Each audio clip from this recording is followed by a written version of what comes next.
Professor Emerita Dr. Asma Ismail, FASC, President of the Academy of Sciences Malaysia and Science, Technology and Innovation Advisor to the Nation. Puan Hazami Habib, Chief Executive Officer of Academy of Sciences Malaysia, ASM. Associate Professor Dr. Chai Lee Ching, Chairperson of Young Scientist Network, Academy of Sciences Malaysia, YSN-ASM. Senior Fellows, Fellows of ASM, members of YSN-ASM, ASM partners and affiliates, honored guests, and members of the audience. Assalamualaikum and a very good morning to everyone. Welcome to the YSN-ASM 2022 Chrysalis Award Grand Final Pitch.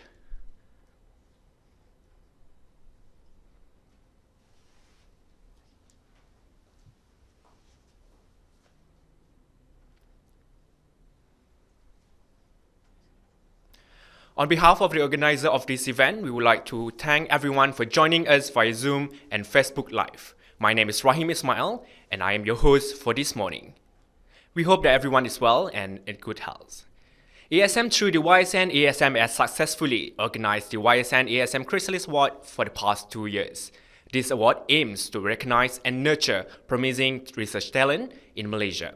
With extensive training and mentoring programs, these young researchers are empowered to be responsive, adaptive, and collaborative to enhance Malaysia's science, technology, innovation, and economic SDIE landscape. This program has been a great platform for the young researchers who comprise of final year Malaysian PhD students to unlock their potential by strengthening their expertise and participating in synergized multidisciplinary research collaborations.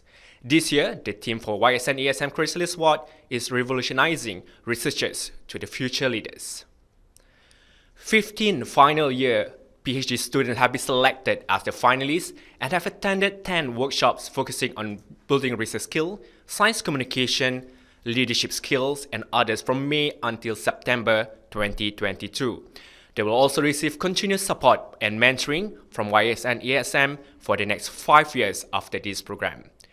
This mentoring approach will further empower the finalists to be outstanding researchers and increase their capacity as scientists to contribute to Malaysia's SDIE ecosystem. Before we continue further, we would like to invite Mr. Akmal Hakim Muhammad to recite dua to bless this morning's program.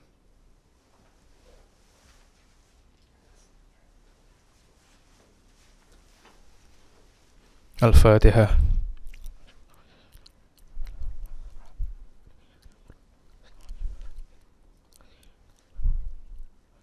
Bismillahirrahmanirrahim. Alhamdulillahi Rabbil Alamin. Wassalatu wassalamu ala ashrafil anbiya wal mursalin wa ala alihi wa sahbihi ajma'in. Ya Allah, Ya Rahim. Praise be to God, the Lord of the worlds. Peace and blessings be upon our Prophet Muhammad sallallahu alaihi wasallam and his companions and for those who followed his example till the judgment day. Ya Humma, Ya Allah. On this blessed morning, in conjunction with the YSN-ASM Chrysalis Award 2022 Grand Final Pitch, we beseech Thee and grateful towards You in favor of all the infinite blessings to us, Your humble servant, to live in safe and prosperous life. We seek Your blessing for a flawless progress of this event from the beginning till the end. We seek Your guidance to steer clear of events that will detrimental the progress of this event. Ya Latifu, Ya Rahman, please bless us with Your tawfiq and hidayah. Please guide us to greatness, peace, glory, and prosperity in this world and the hereafter. Make us a responsible intellectual, granted us with a valuable knowledge that will be beneficial to mankind in order to gain Your mardatillah. Make us Your righteous servant that followed Your commands and neglect the sinful act. Please forgive us for our wrongdoing. Rabbana alayka tawakkalna wa ilayka anabna wa ilayka masir. Rabbana atina fid dunya hasanah wa fil akhirati hasanatan wa qina adhaban nar. وصلى الله على سيدنا محمد وعلى آله وصحبه وبارك وسلم والحمد لله رب العالمين آمين آمين.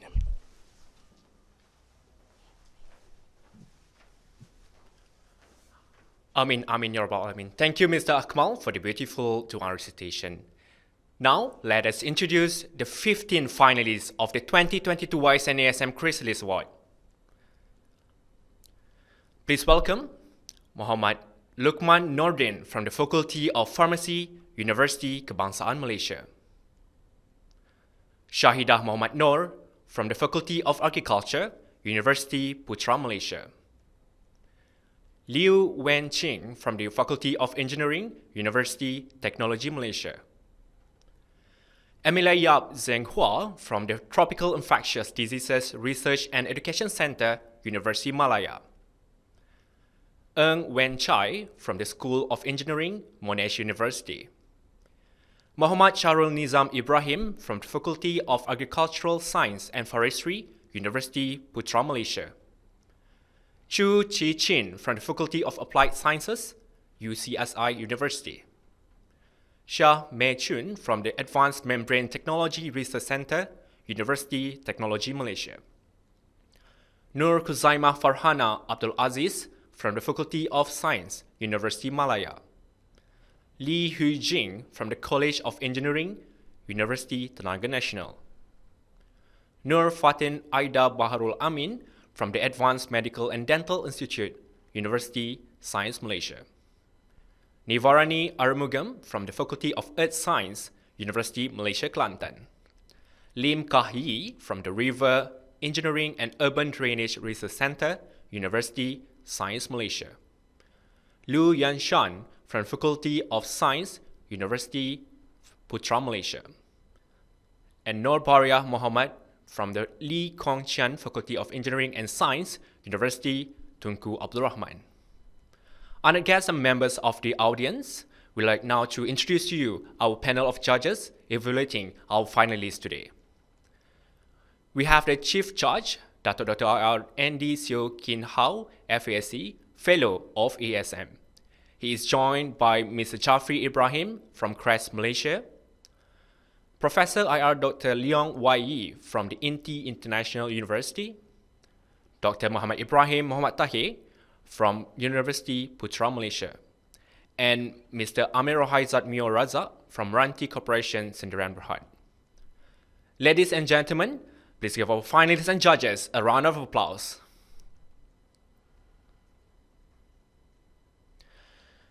We would like now to invite our chairperson of YSN-ASM, Associate Professor Dr. Chai Lee Ching, to deliver her welcome remarks. Dr. Chai, you have the floor. Thank you, Mr. Rahim. So, a very good morning to all the YSN-ASM Chrysalis Award finalists, all the judges, committee members, YSN family, and also supporters who are attending or listening in today. Thank you for taking off time, from your very lovely morning to be with us today. First of all, I would like to thank the judges, Dr. Insigne Andy Seo Kin Hua, the Director of CIRIM, Mr. Jafri Ibrahim, CEO of CREST, Dr. Muhammad Ibrahim Muhammad Tahir, our YSN-ASM Honorary Member, Mr. Amir Rohaizat from Ranti, and also Professor Dr. Insigne Leong Y Yi, who is actually our YSN-ASM alumni, and she has actually won many awards too, for agreeing to be here to listen to the pitch of the finalists. It is our great honor to have very experienced judges from both the industry and also the academia to be here today. I'm very, very sure that the constructive feedbacks and sharing from the panel of judges will be extremely valuable and also beneficial, not just to our Chrysalis Award finalists, but also to all the young scientists and researchers listening in today. Of course, I must also take this opportunity to acknowledge the contributions of the organizing committee of YSN-ASM Chrysalis Award 2022. As the chairperson of YSN-ASM, I want to give full credits to the entire team led by Dr. Chan Seok Yi and also Dr. Q Sina, who serve as the chair and co-chair of the Science Leadership Working Group, YSN-ASM. I would also like to highlight the contribution of Dr. Taigarajan Parumasiwam, Dr. Wong Sok Kwan, Dr. Liu Siu Chun, Dr. Chen Jit En, Dr. Lim Jeng Xun, and also Dr. Ng Siu Kit for stepping in to lead the organizing of Chrysalis Award. Of course, the successful completion of this one-year-long Chrysalis Award with multiple training sessions must also be credited to the very huge organizing teams with more than 30 YSN-ASM members and affiliates who have worked selflessly and tirelessly behind the scenes to ensure smooth and efficient operation of this event. Thank you for demonstrating the principles and values of YSN-ASM, which are respect, collaborative, inclusivity, and excellence driven to the next generation of researchers and to everyone. So I believe by now, the 15 finalists must have fully experienced the family concept of YSN-ASM. We celebrate and we support each other to grow and to excel together.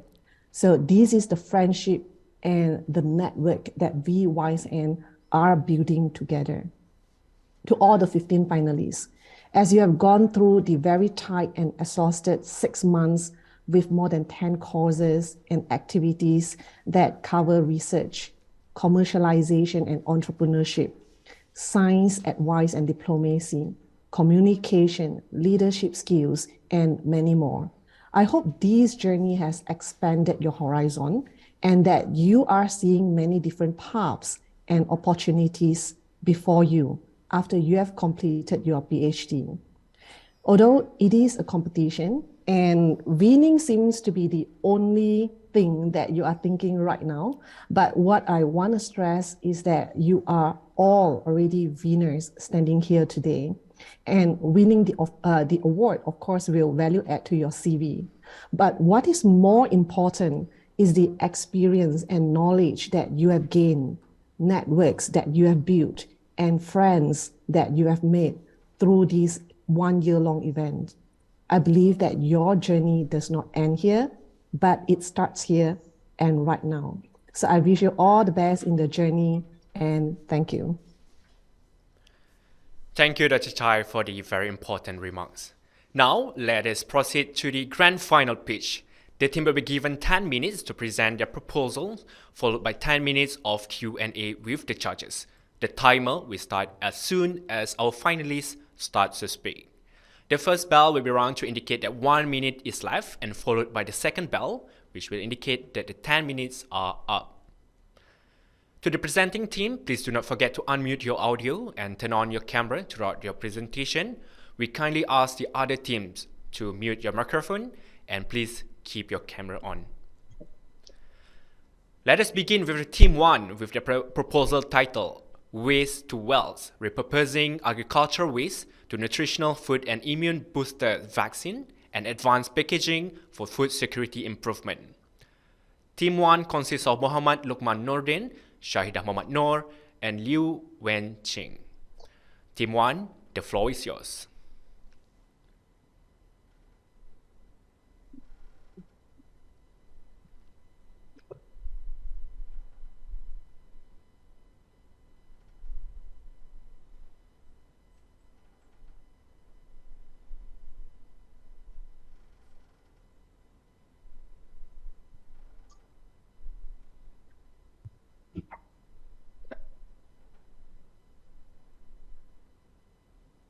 Thank you to Mr. Chairperson.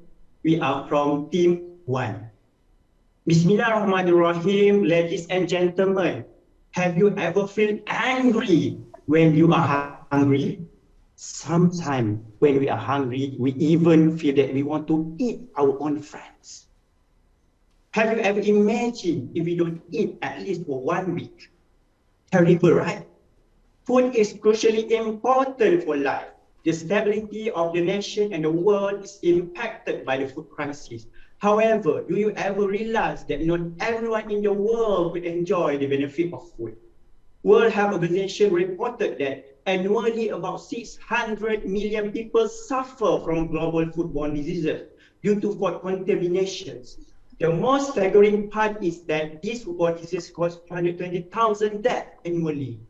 Rapid urbanization and the growing world population have driven the global food crisis. It is estimated that 60% more food will be required in the future to support the anticipated population expansions. Moreover, Animal diseases are the major threat to the livestock industry, as their effective control is crucial for agronomic health and food production. As the animal provides source of protein to human, meaning that massive losses can lead to widespread food shortages. It can even getting worse by the climate changes and also Ukraine-Russian war. Many experts predicted that if the global food crisis is not resolved, the world would face the food inflation and shortage of the food supplies. Therefore, overcoming global food crisis by using scarce natural resources more efficiently and adapting to the climate change is the main challenge now. The Global Food Security Index shows a decreasing trend. In 2020, the rank is 39. Nevertheless, it reduced to 43 in 2022. The Malaysian self-sufficiency level of ruminant meat and dairy products has not yet achieved independence. We are highly dependent on imported products. Thus, significant efforts need to be taken to achieve the sustainable goal. Securing the food for the nation is not one night solution. This is a long. We know that we must start it now. The only solution that we believe is by increasing the food production and reducing the food spoilage throughout the food production chain from the concept of food sufficiency, safety, nutritious, and healthy food.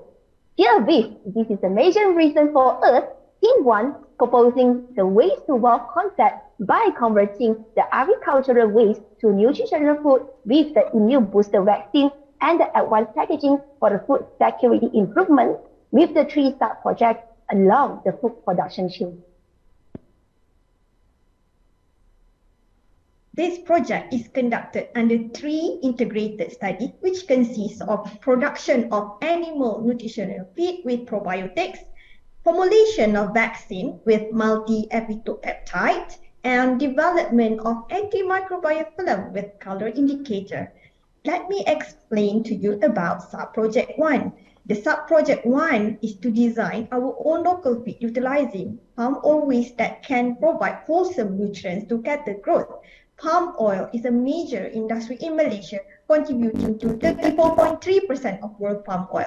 During the conversion of fresh palm oil to crude palm oil, several kinds of waste is being produced, including palm kernel cake, palm oil prawns, palm oil sludge, palm pressed fiber, and palm oil drum. These wastes will be completely utilized as the main substance in combination with other nutrients such as minerals and vitamins, and aided with probiotic to enhance the healthy and productivity of cattle. This project will be conducted in 3 phases. In phase 1, pellet feed will be first developed. Different ratio of palm oil waste incorporated with probiotic and micronutrient will be tested to form an intact pellet resembling the quality of commercial cattle feed. Then, in phase 2, the nutritional and microbiome quality of developed feed will be tested before being fed to cattle. And finally, in phase 3, the optimal feed obtained from study phase 1 and 2 will be tested on real cattle. In addition, the health of cattle will be assessed subsequently with Project 2. The outcome of Study 1 is expected to produce our own local feed that is efficient for cattle growth, hence reducing the reliance on imported feed. Project 2 is a continuation for the Sub-Project 1. Here, we would like to develop novel immunomodulatory nanovaccine formulations based on the liposome nanoparticle functionalized with macrophage cell membrane containing GP2 and E75 peptide antigen. Why does animal health matter? Feeding a growing population relies on healthy animals, as the animal provide a source of protein to humans. Controlling animal disease would protect our health too. What is our solutions? So for the project 2, we would like to discerning the immunomodulatory effects of macrophage cell membrane functional nanoparticle vaccine with multi-epitope peptide in enhancing the immune system of cattle. The illustration shows the step-by-step preparation of the nanovaccine formulations. The macrophage is harvested and their content is removed, extracting only its cell membrane. The membrane cell vesicles is then will further extruded with ribosomal-loaded multipeptide nanoparticles. When the physiochemical characterization assessment of the vaccine is complete, the prime boost immunization study will be conducted on the cattle. Then the immune system enhancement of the cattle will be evaluated. Moving on to the sub-project 3, as highlighted before, the food safety issues caused by the unrecognized food spoilage continue to be a serious global public health problem. And do you know that food of the global harvest is generated annually? Therefore, this sub-project would like to design an antimicrobial active packaging with color indicator for food shelf life extension and food spoilage monitoring. In phase 1, zinc oxide nanoparticle will be incorporated into the biopolymer polylactic acid to form active antimicrobial active packaging that can inhibit microbial growth. Later, the form will be upgraded to the active smart packaging by incorporating two colorants into the form that can detect the changes of the pH and change color to notify the consumer. It's just like the litmus paper that we have in the laboratory test lab, that we can change color to detect the pH changes to inform the consumers about the food condition. Overall, this active smart packaging can provide two protections. First, to extend the food shelf life by inhibiting the microbial growth. Second, to monitor the food spoilage by informing the consumers about the food condition. So overall, this project will be done in 3 phases. In phase 1, the development of the active smart packaging is done, and the antimicrobial, antifungal activities, and effective detection performance will be conducted in phase 2, followed by the real-time monitoring on packed food in phase 3, where the meat products from the sub-project 2 will be included, as well as the dry feed from the sub-project 1 included for the food storage study. So overall, our project is expected to produce 3 products. First, high-quality animal meat. Second, vaccine for enhanced immunity. Third, active smart packaging to monitor food spoilage and to extend the food shelf life. We also expect to nurture 3 PhD graduate students, filing 3 intellectual properties, and publish 6 in-text journal articles. And it's estimated to cost about $564,000 to complete this project within 3 years. Following that, the impact of project are broad. It gives impact to the first on social, environmental, and also economic. For social significance, our project provides self-sufficient level to our nation. And our project also will improve human and animal welfare in line with SDG 15 Life on Land. This project will contribute significantly to the environment. It leads to sustainable cities and communities in line with SDG 11 and SDG 13. It can recover the food waste up to 12,444 tons of food daily, and it can reduce the greenhouse gas up to 31,100 gas. It also promoted economic growth by promoting the green strategies in producing economically affordable and healthier animal feed that aligns with SDG 8. It also saved the waste management cost up to 14.1 billion yearly by repurposing the agricultural waste. Overall, this project in line with many national food security national plan and recently with Dasar Biotechnology Negara. Our project also support 10 to 10 SCAY framework serve with transformation into progressive, prosperous, sustainable nation. Moreover, our project propose one health concept for the human, animal, and environment with the love. We would like to extend our gratitude to the YSN-ASM Chrysalis Award committees, mentors, Chrysalis finalists, and audiences. Thank you. Thank you, Team 1. Honorable judges, you have 10 minutes with Team 1 for the Q&A session. Thank you very much for the presentation. I would like to open up to the other judges whether they have anything to add, anything to comment first. I have read this proposal a few times. I would like to hear from the team what are the lacking or assumptions you haven't been thought of in this project?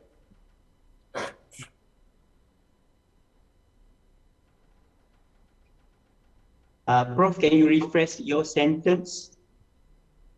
What are the lackings or assumption the team you haven't thought of, haven't considered?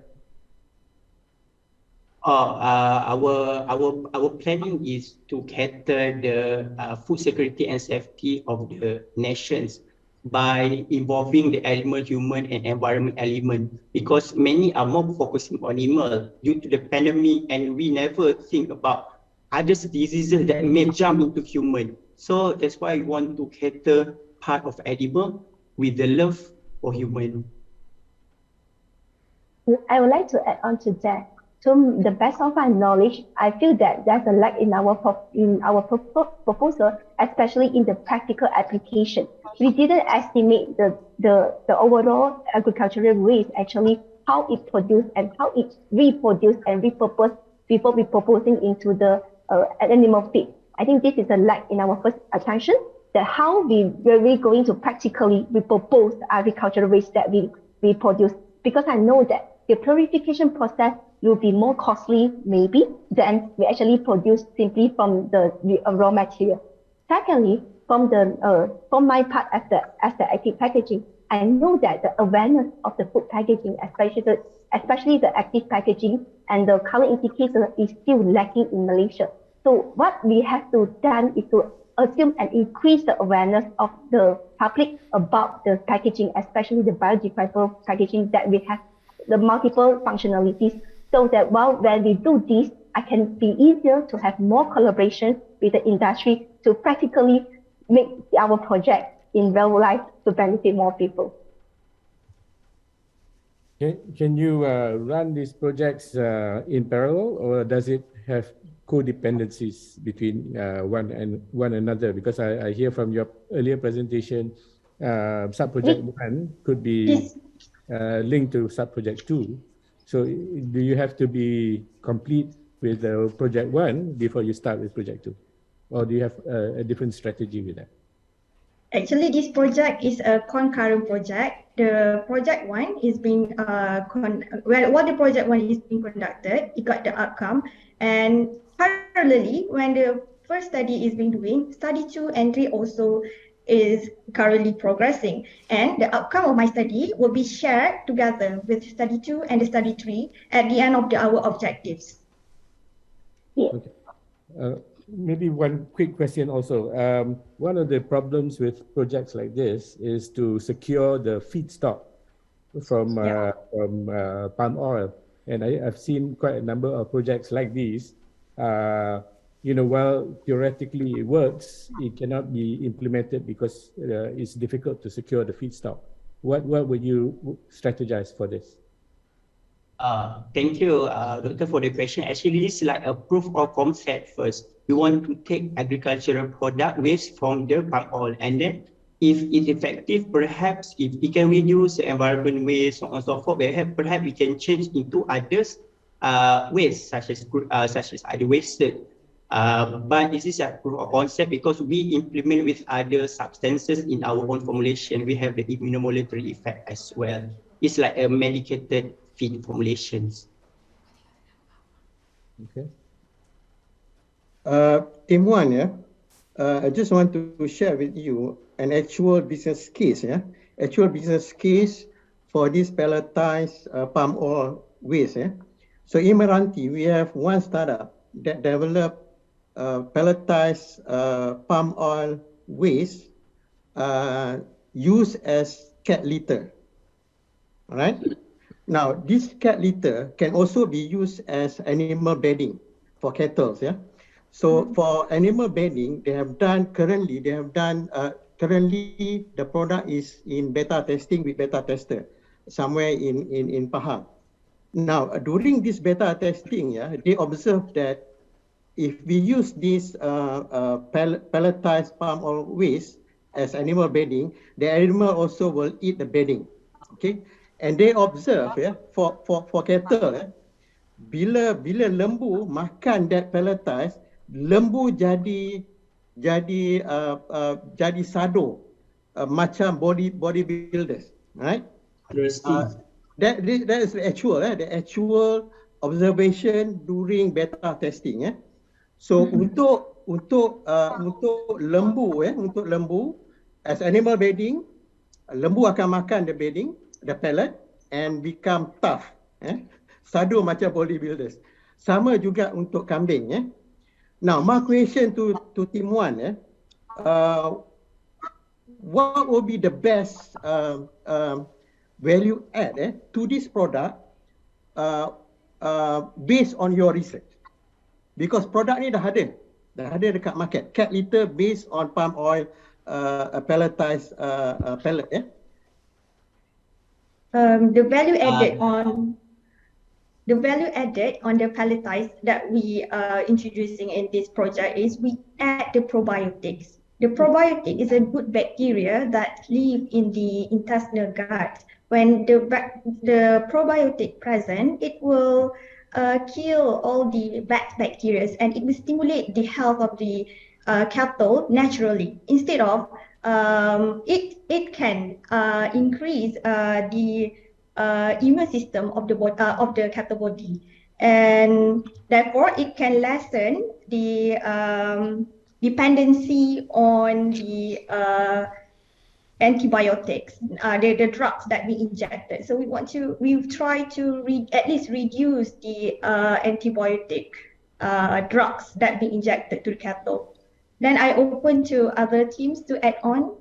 I want to add our formulation also, like Shahida mentioned, we cater into two: growth performance, like to be a sado or about meat production, or also health performance. You have to remember about those zoonotic disease that from animal that can jump into human, and also disease that can threaten the productivity of meat and production of the animals, especially livestock. So we want to develop both to improve the productivity, also prevent the disease infection as well to the animal, also to the human and environment.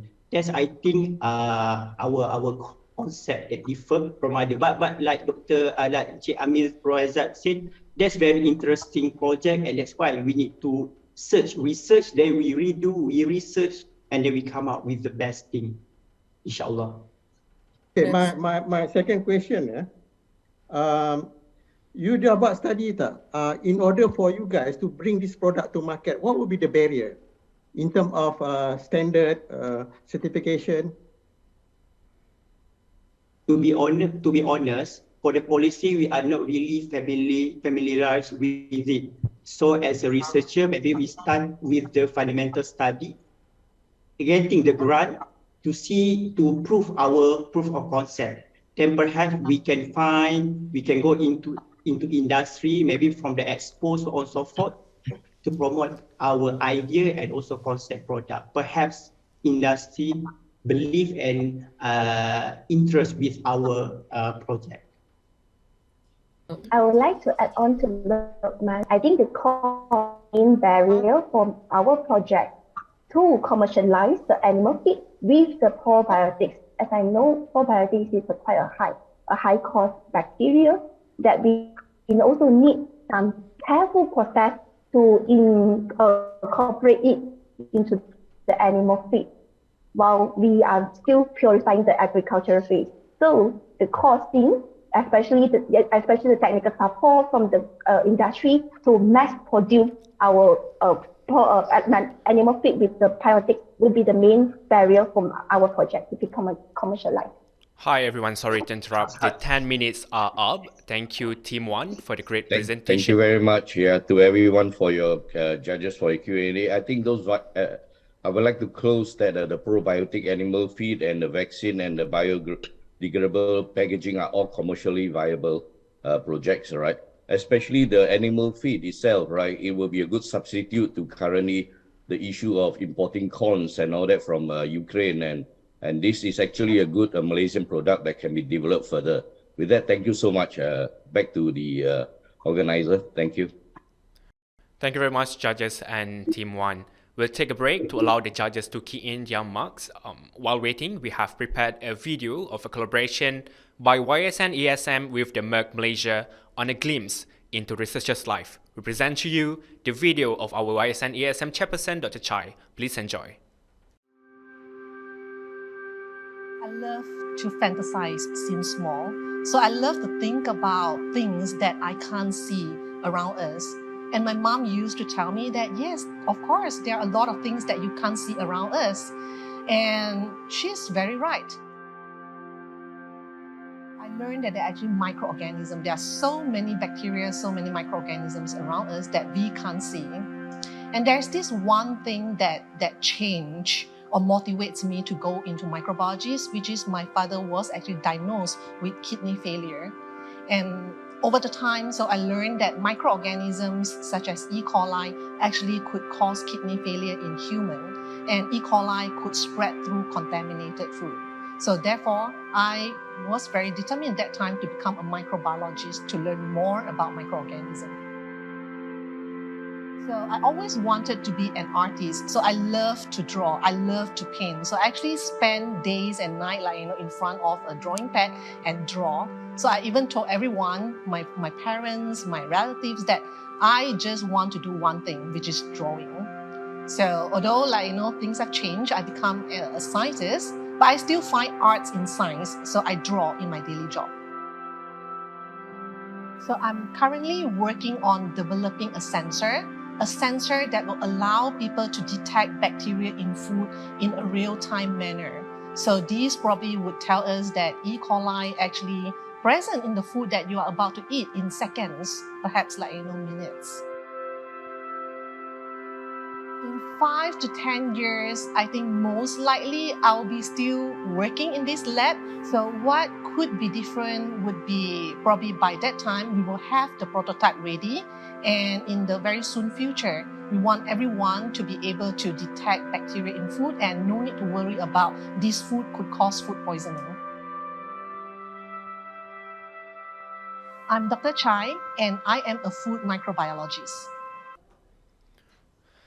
Ladies and gentlemen, up next, please welcome Team 2 with the proposal titled Smart Farming, the Future of Malaysian Agriculture. Team 2 comprises of Amelia Yap Zhenghua, Ng Wen Chai, and Muhammad Sharul Nizam Ibrahim. Team 2, the floor is yours.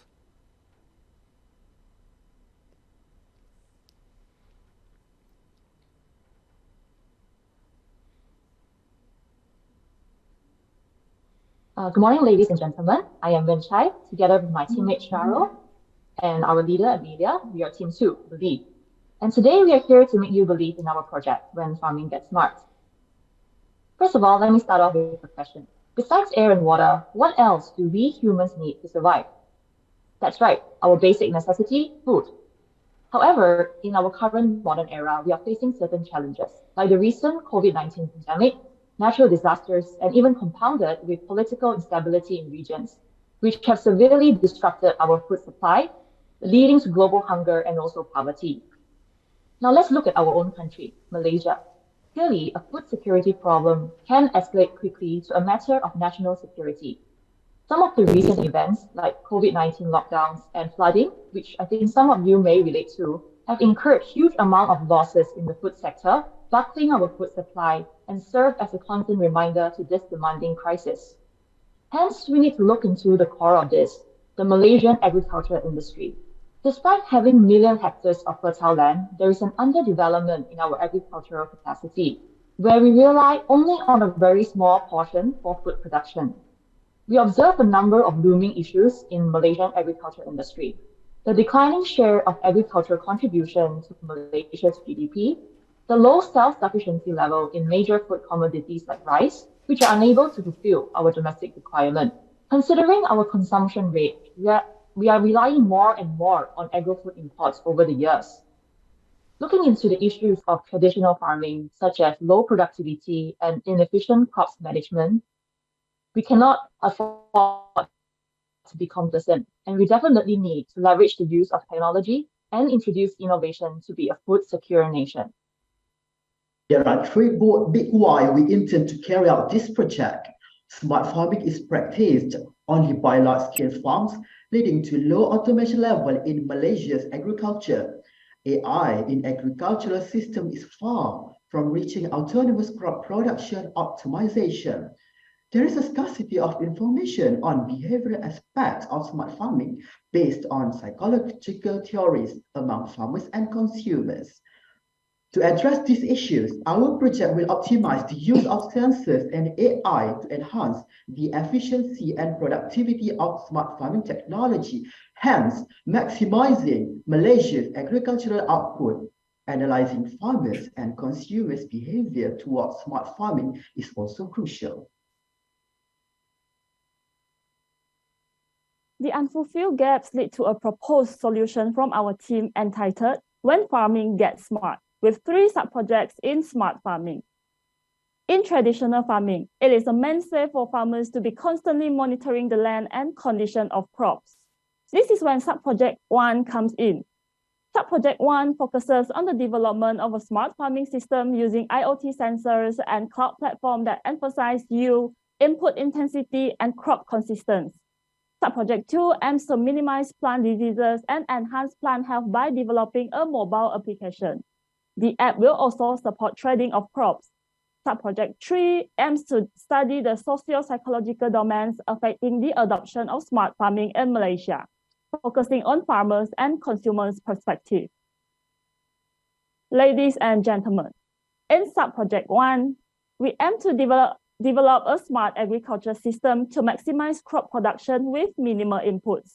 In phase 1, an automated hydroponic greenhouse, be it a small-scale farm or a container greenhouse, will be set up with sensors and actuators. Data collected will be sent to a local server and a cloud server, which it can help with market decision. After computing, the data will both send to the local server and user interface.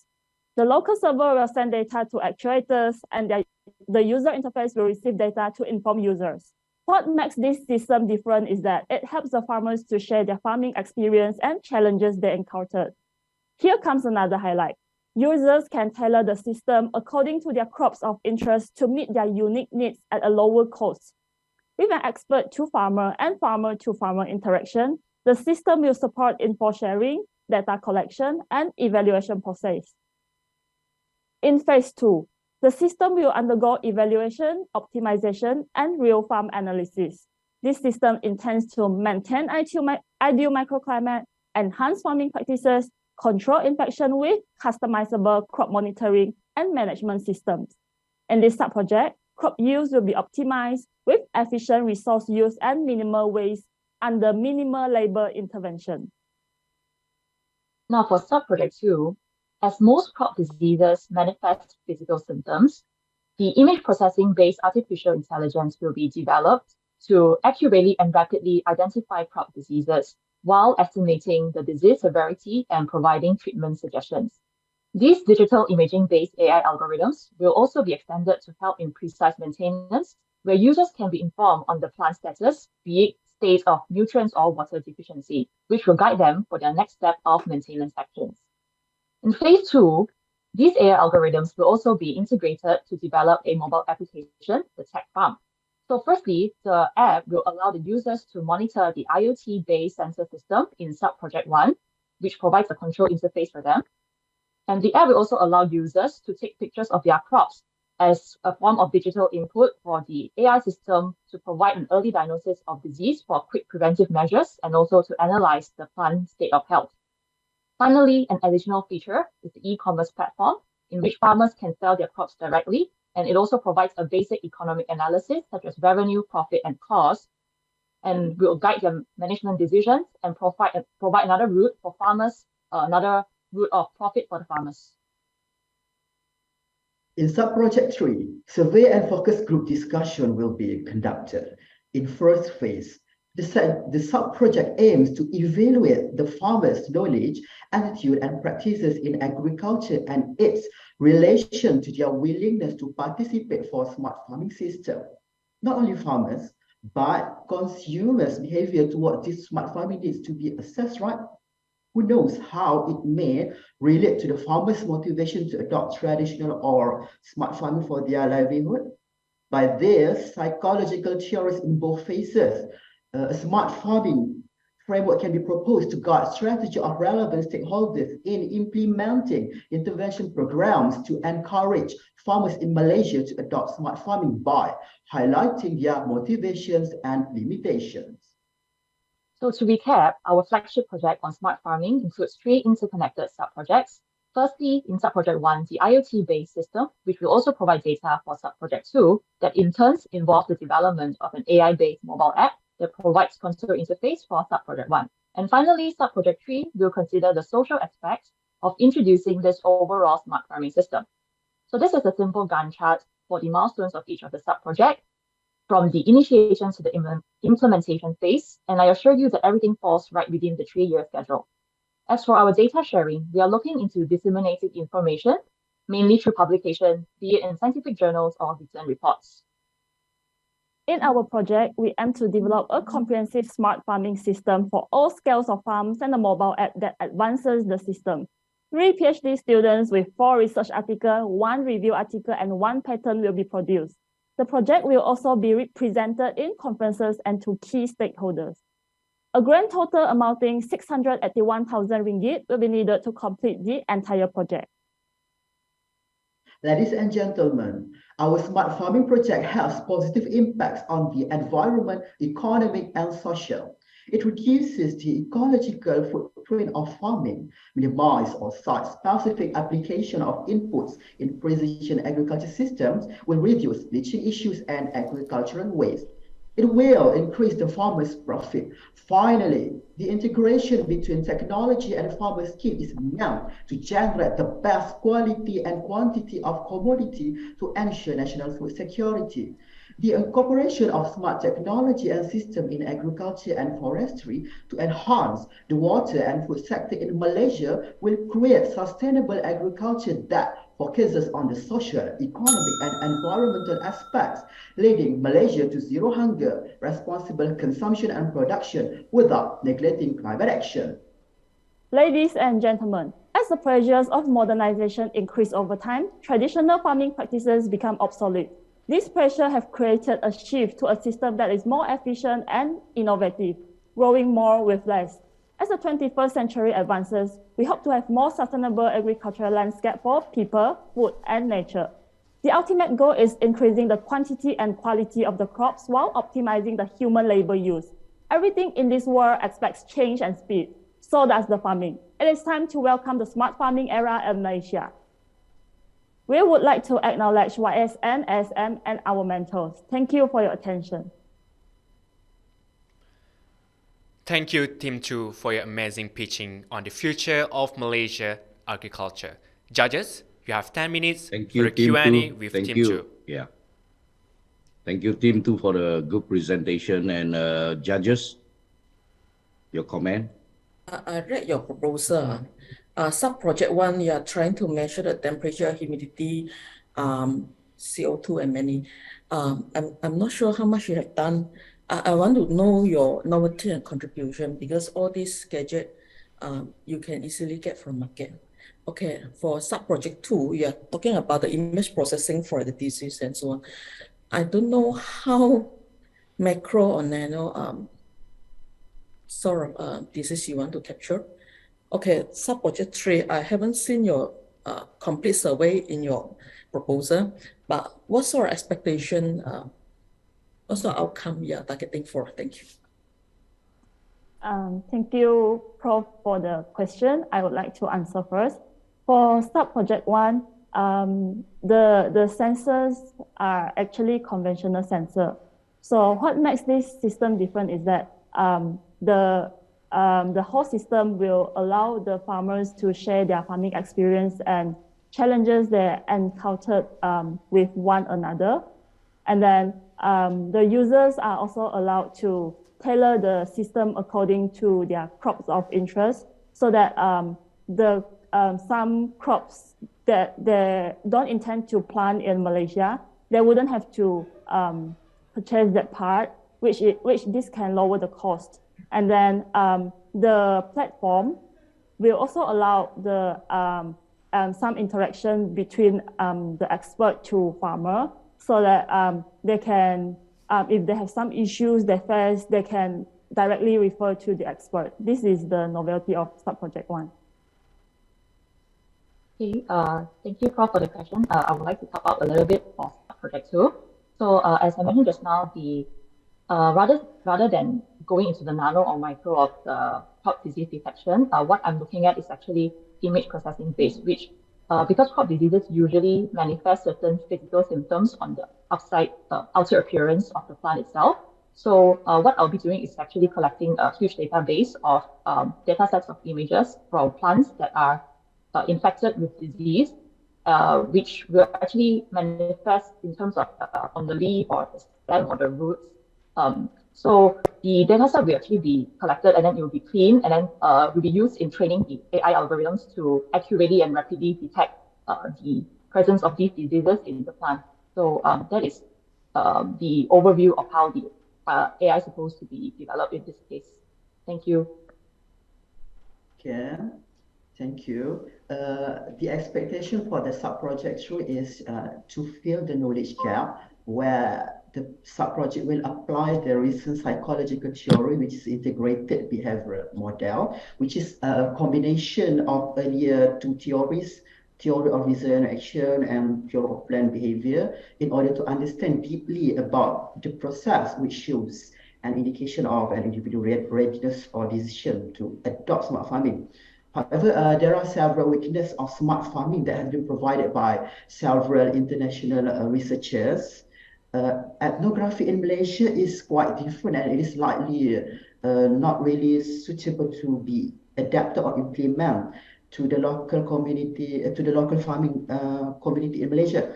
The weakness of this framework is not using psychological theories to elucidate the process towards intention to adopt smart farming.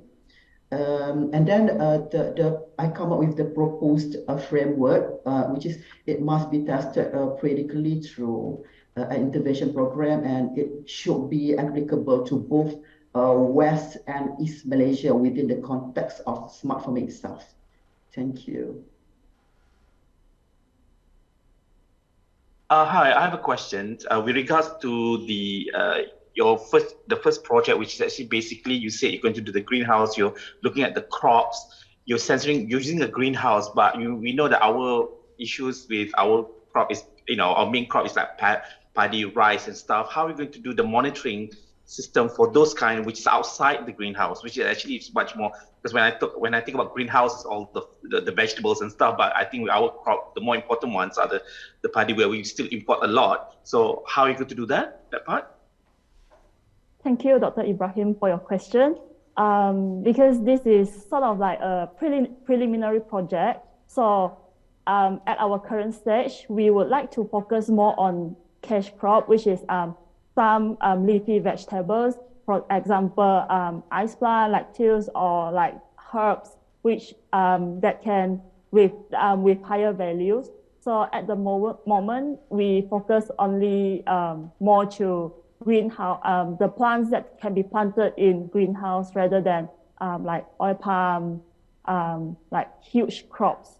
But we are looking forward to look into more to bigger plants in the future. Dr. Ibrahim, I would also like to chip in.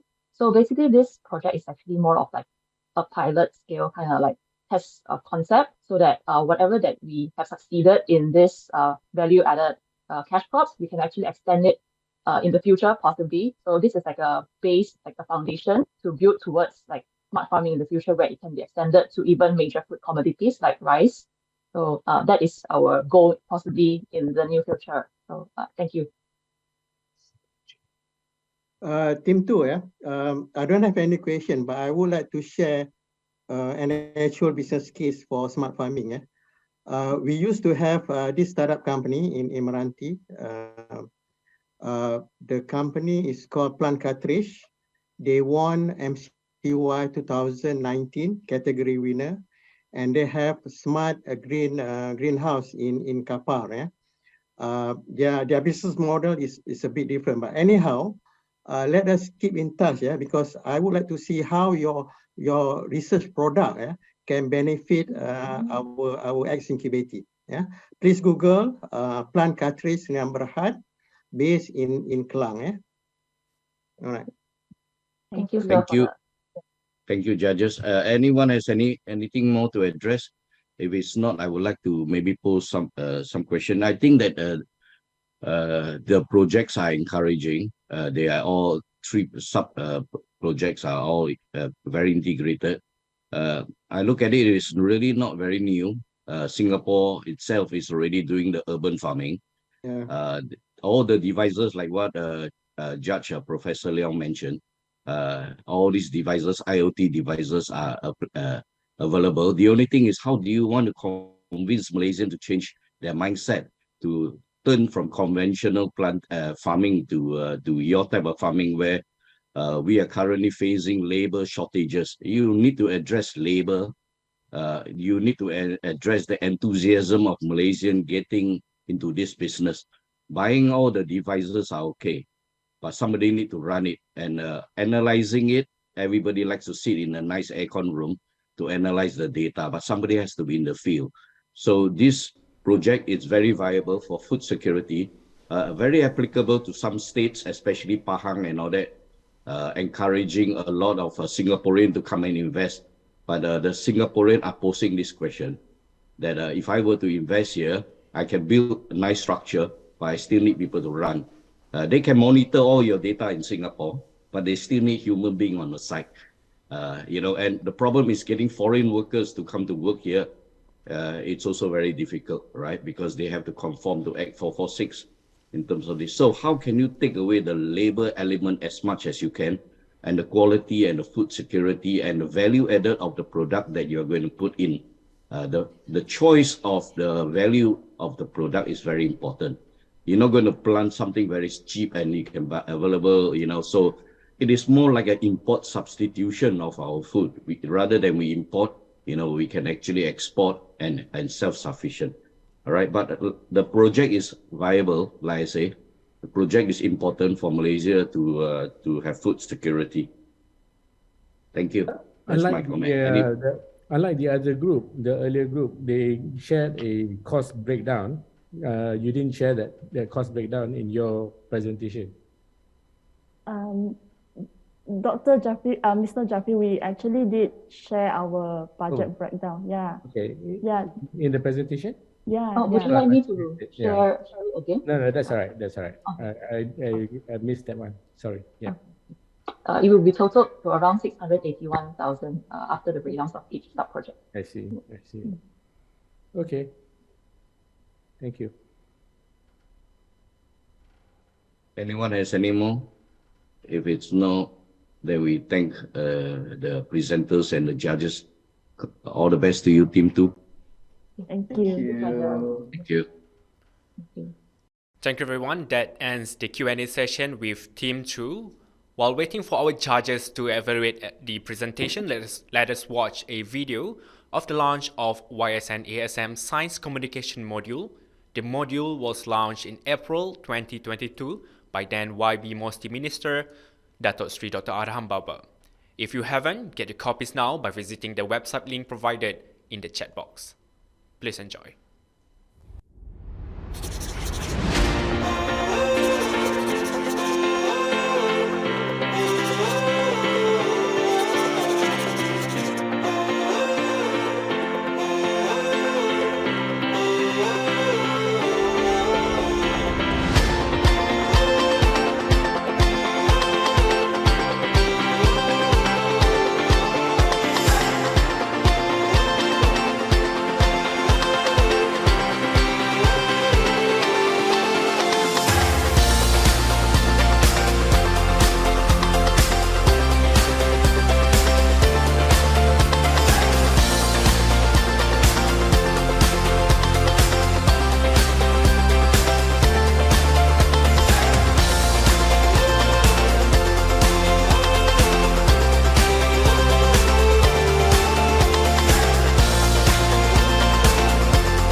Ladies and gentlemen, Team 3 is up next with the proposal titled Portable Water Filtration Device with Built-in Backup Power Supply and Toxicology Characterization. In this team, we have Chu Chi Chin, Shah Mei Chun, and Nurkuzaima Farhana Abdul Aziz.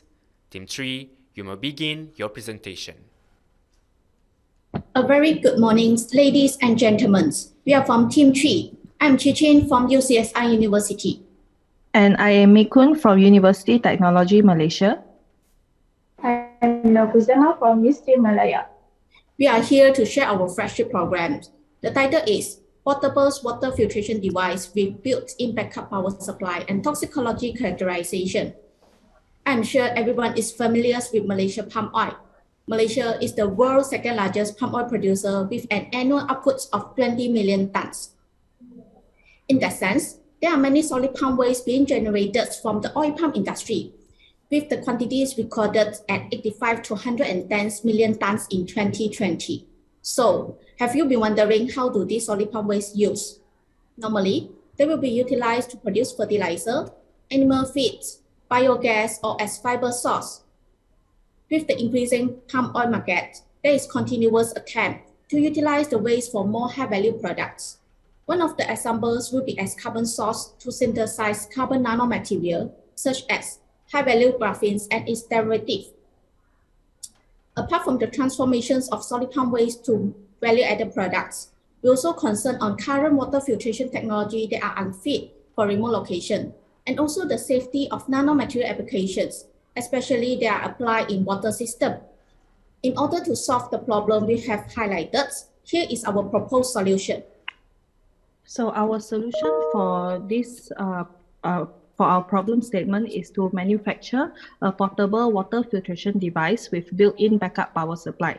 So the first component, and perhaps the most important component, is the membrane part. So the membrane is used to convert dirty waters into clean, drinkable water.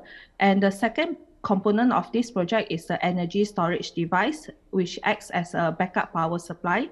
And finally, the third component is the toxicology characterization, because the first and second project, we involve nanomaterials in our projects. So moving on to the first sub-project, the title for this is the production and modification of solid palm waste derived nanomaterials for water treatment.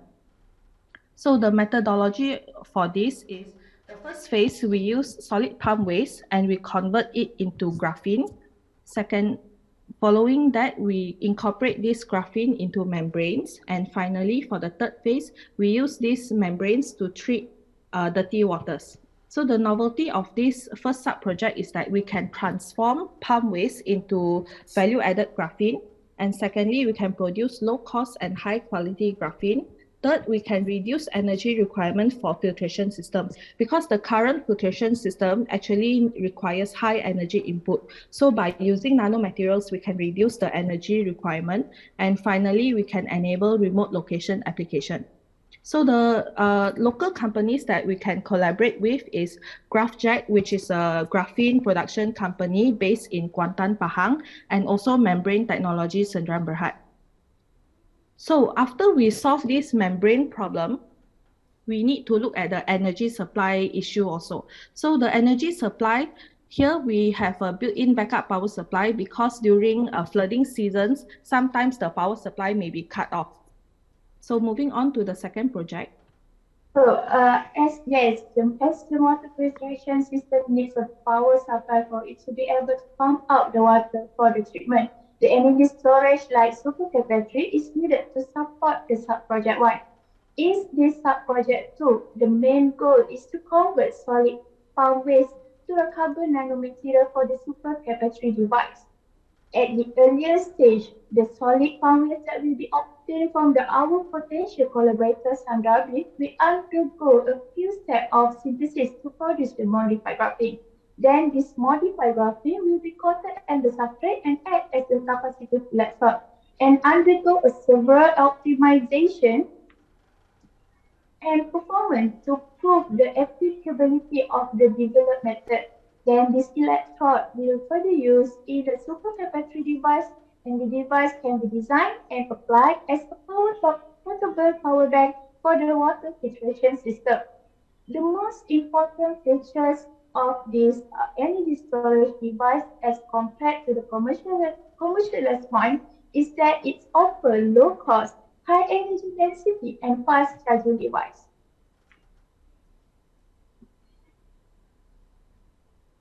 So, do you think the safety of carbon nanomaterials is important? Here is our subproject 3, toxicity and impact of carbon nanomaterials to the environment and living organisms.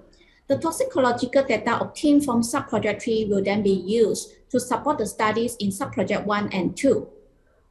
So for subproject 3, there are totals of 3 objectives. During phase 1, the water samples will be collected to identify the concentrations of fresh graphene oxide and graphene derivative. After that, the dose will be tested in phase 2 for in vitro study and proceed to phase 3 for animal study. The novelties of the studies including the access to the toxicological profiles for innovative nanomaterials and also comparison between commercials and solid palm waste derived nanomaterial. The data from our program will be shared on the Malaysia Open Science platform to increase the efficiency of the research process and collaborative work within the research team. Ladies and gentlemen, this project definitely will have a big impact for the environment, economy, and social. For the environment benefit, it can reduce solid farm waste by maximizing the energy recovery from the zero waste concept, and plus it able to maintain the clean water and sanitation. But how about the economy? It could save farm waste management costs and recover their waste to the value-added product. For a greater social well-being, this idea could be potentially avoid the exposure of society to the countless diseases and long-term toxicity.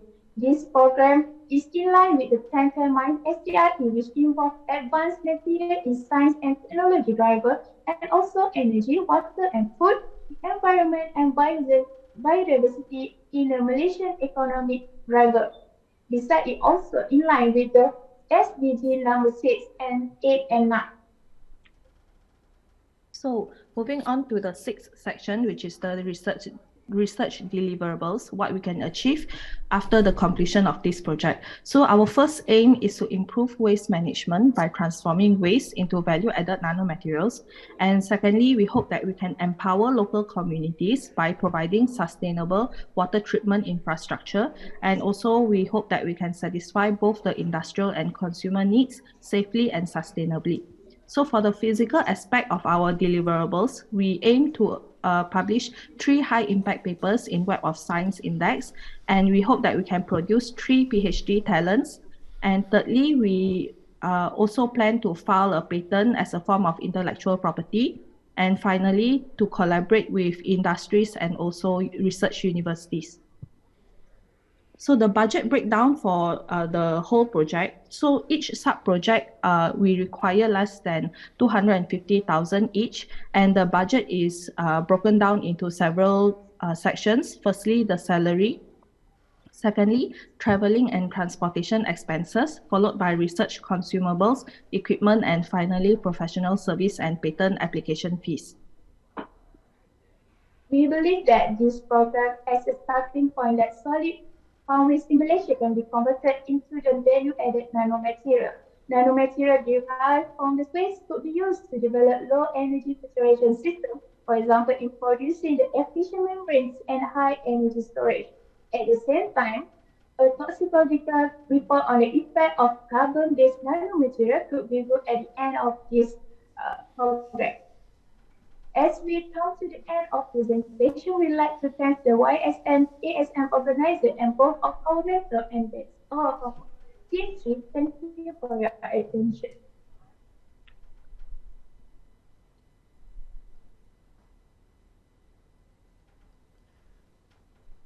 Thank you, Team 3, for an exciting presentation. Judges, you may begin your Q&A with the team. Thank you very much, Team 3, for your presentation. Judges, any comment, feedback? Yeah, just a comment. I'm glad to see you've identified collaborative partners in this project. I think they will be valuable for you to get good input in the practicality of the projects that you have. So congratulations. Good. Thank you. Actually, while reading your proposal, I tried to check through the Google, just a simple search. I found a lot similar project. So can you tell us your novelty? There are a lot. You simply Google, you can see a lot. Yes, thank you, Professor Leong. So I think the most important novelty of our study is that most of these companies that provide this membrane treatment, filtration device is that they use commercial membranes. So basically these commercial membranes, because in Malaysia actually we don't have any membrane manufacturing company yet.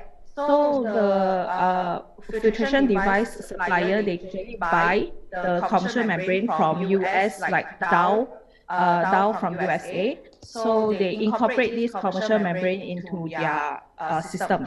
So what we aim in our project is to fabricate the membrane itself. Because by fabricating the membrane, we can optimize it and we can customize it based on the flooding issues and the water condition. Okay, I would like to add on, for this project, especially we familiar with the battery or supercapacitor. Like battery is having a large power density, which means can energy storage. But this project, I proposed the supercapacitor, which involve two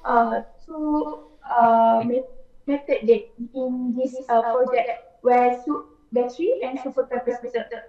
With this supercapacitor, it can be like a bridge that fill the gap between the disadvantage of battery that cannot charge faster and can the gap of supercapacitor that can only charge faster but low energy store, and utilize the solid foundation to use that in the project.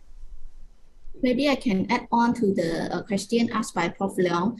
Actually, we not only design the water filtration device with the backup power supply, we also focus on the toxicological characterizations. I think this one is very important, especially when it needs to be utilized in the water system. So this toxicological study actually is still in lacking of the research. So I think this one will be the adding novelties to the whole design. That's all from us. Thank you.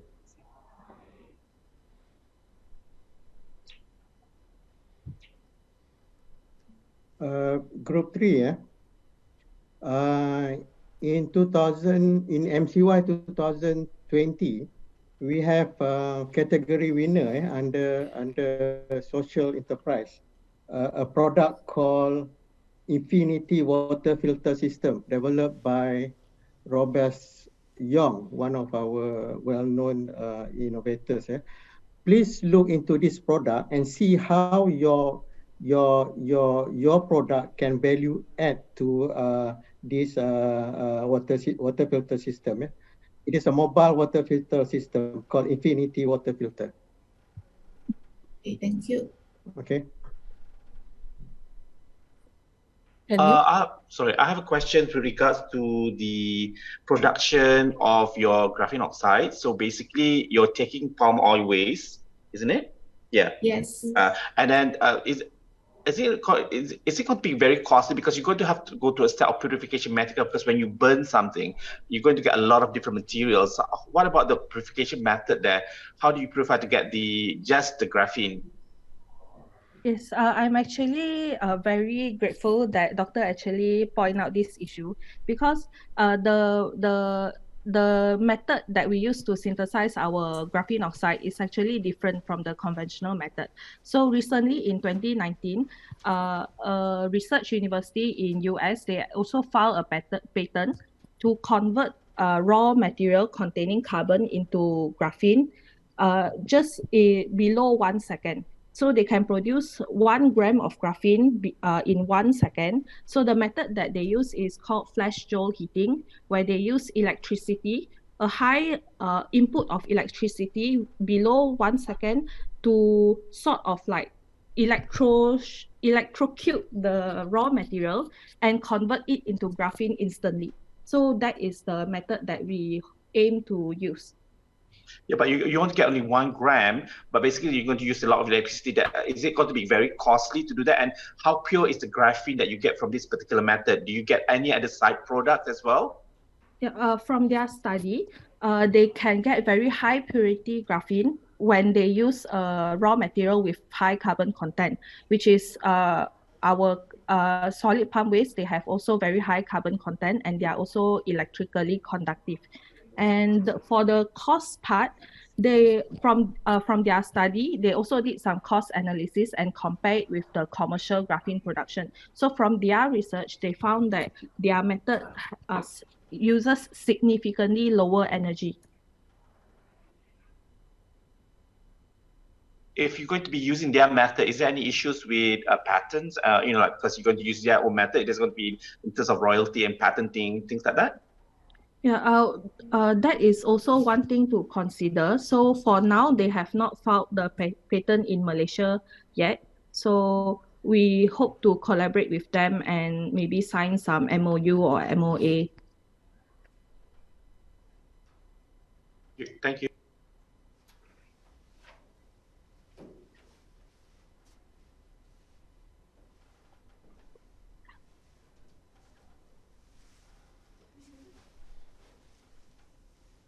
Anyone has any more other question? Can you foresee the challenges for your project?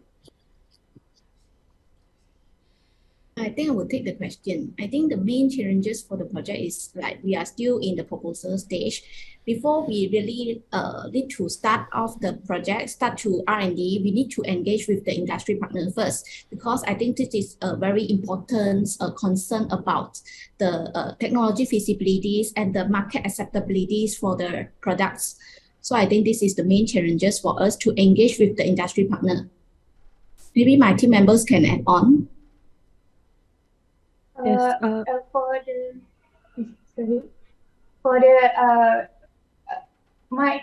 The project sub-project is the challenge is to manufacture the battery or supercar battery, because it's quite challenging to manufacture the new supercar battery with that has a disadvantage, like many parts need to encounter to it manufactured in a large stage.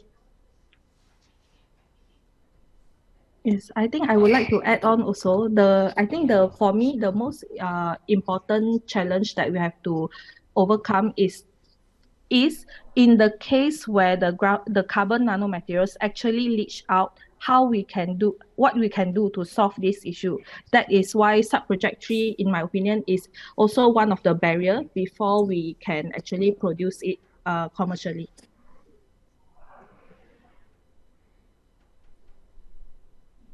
Over to you, Dato. Okay, thank you very much, Team 3. Very encouraging project. Only thing is the availability of the palm oil waste, right? Whether, the first team suggested it for food, and, and subsequently there was also food and, probiotic use, and your team suggested for filtration use and water treatment. So there's a challenge on this waste product that can actually be used, but whether the partners will work with you or not, you have to encourage them on this. Thank you very much. Okay, all the best you. to Team 3. Yeah, thank you. Thank you, judges and Team 3. We now have an exciting video of the launching of ASM-EST.my. ASM has revived the old favorite method of communicating science in the effort to increase the take-up of STEM by Malaysian youth. The revived initiative, which now branded as EST.my, was launched by then Musti Minister YB Khairi Jamaluddin in April 2021. Please enjoy.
Sisipan akhbar majalah Sains dan Teknologi ST.my yang diterbitkan sekitar 2004 hingga 2012 kini diberi nafas baru dan boleh diakses secara dalam talian.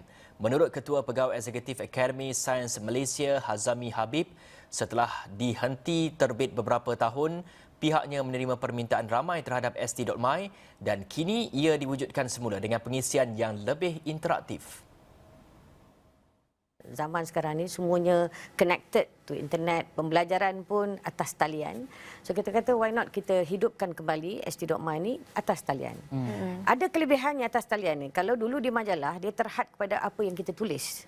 Tetapi di atas talian ni kita boleh masukkan video. Kita boleh masukkan wawancara. Lebih interaktif. Lebih interaktif dan guru-guru boleh terus layarkan di kelas masing-masing video-video yang berkaitan dengan eksperimen.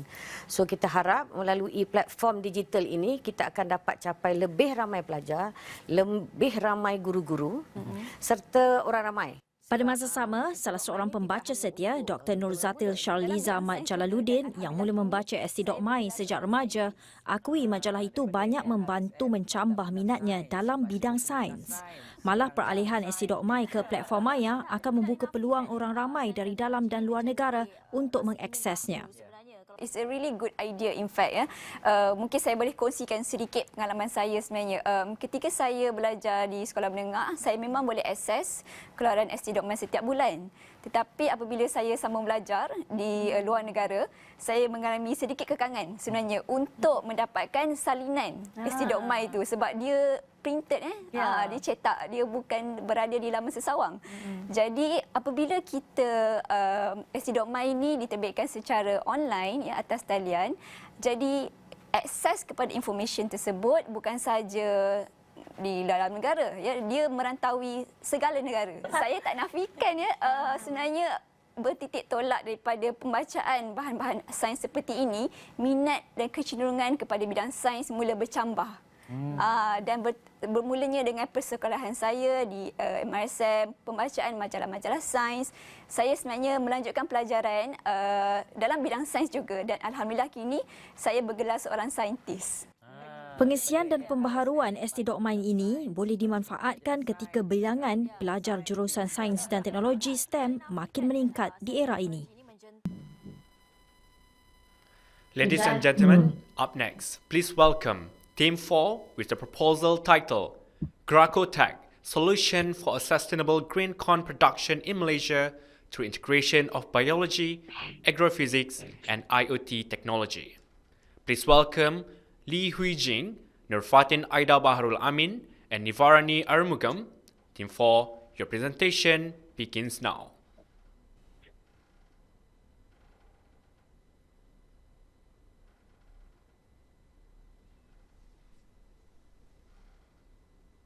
Good morning, everyone. I'm Niva, and with me today are Fatin and Huijing. We are from Team 4 and would like to present our research concept about Gracotech, solution for sustainable grain corn production in Malaysia through integration of biology, agrophysics, and IoT technology. Let's go.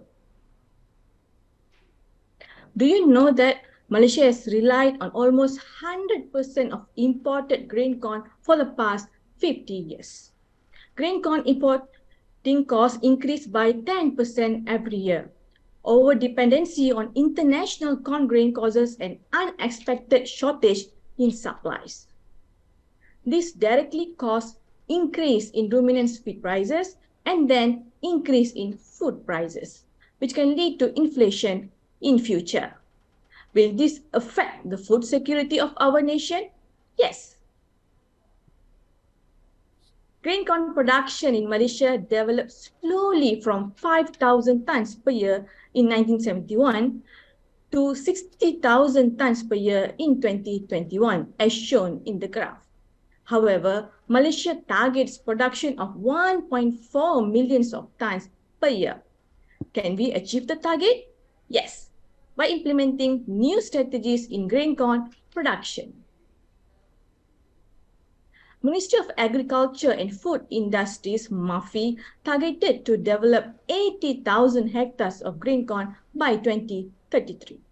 They've established a grain corn development master plan 2018 to 2032 with an aim to generate the targeted 1.4 million tons per year. Ladies and gentlemen, the gap of research in the green corn technology in Malaysia are highlighted as follows. Firstly, lack of research in the suitability of hybrid seeds in different landscapes. Secondly, the pollination efficiency and reproductive success are less focused. Next, up to 30% of high yield loss caused by disease and pests in the growth process. The next gap would be the ineffectiveness in the irrigation process. And lastly, up to 50% of green corn storage loss due to fungal growth, insect, and pests. With that, GrocoTech team addressed the research gap under three main umbrellas: biology, agrophysics, and Internet of Things technology. The approach comes with the motivation of increasing the yield production for a sustainable green corn production in Malaysia. Sub-Project 1, the biology umbrella, will be looking into the effectiveness of hybrid seeds and pollination process.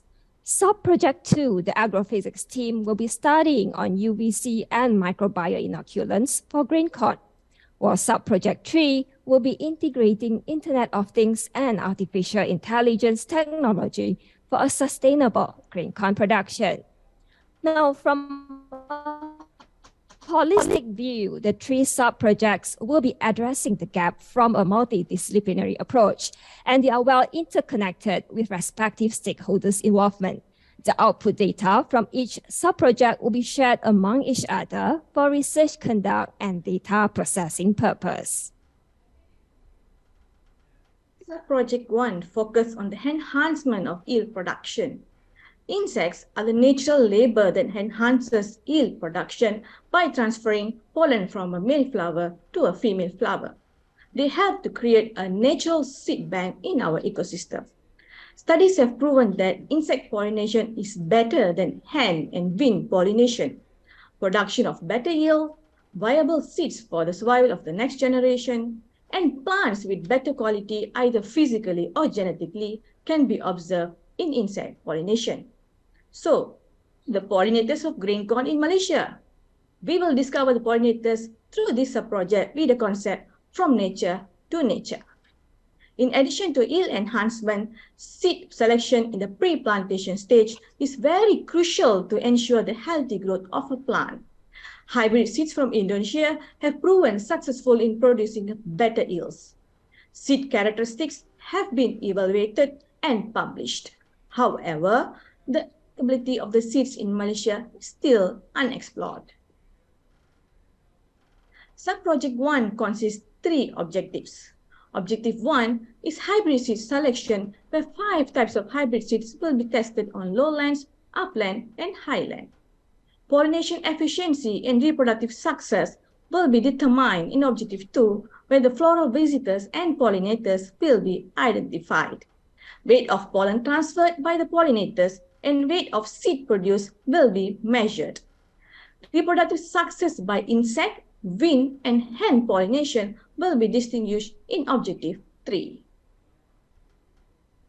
The first objective for Sub-Project 2 is to develop the sustainable UVC treatment for pest and disease management of the grain corn plant. UVC is a physical method that can be used to improve the crop yield and reduce the use of chemical in treating the grain corn plant.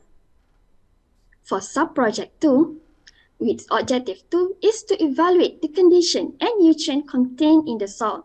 2 types of tests, SME and combustion tests, will be carried out on the grain corn soil. Microbial group directly promote the plant growth of their action mechanism. Third, Objective 3 is to implement the microbial inoculant for a sustainable soil restoration process with the aim to reduce the dependency on the use of fertilizer. The soil test measurement will be carried out again after the addition of microbial inoculant. In Sub-Project 3, Objective 1 will be addressing the needs of automating the traditional irrigation process. KNN method will be employed to provide real-time monitoring on the temperature and soil content of the grain corn, forecasting the irrigation needs. Objective 2 provides real-time monitoring on the grain corn storage temperature and humidity condition, where farmers will be receiving real-time notification whenever unusual data is detected. Collaborative effort from sub-projects 1, 2, and 3 are significant to achieve Objective 3. Data from all 3 sub-projects will be fed into the ANN algorithm to predict the green corn yield production. Most importantly, this algorithm will be made useful for forecasting the yield for new potential area. Based on our literature studies, all sub-projects contributed equally to increase the green corn production.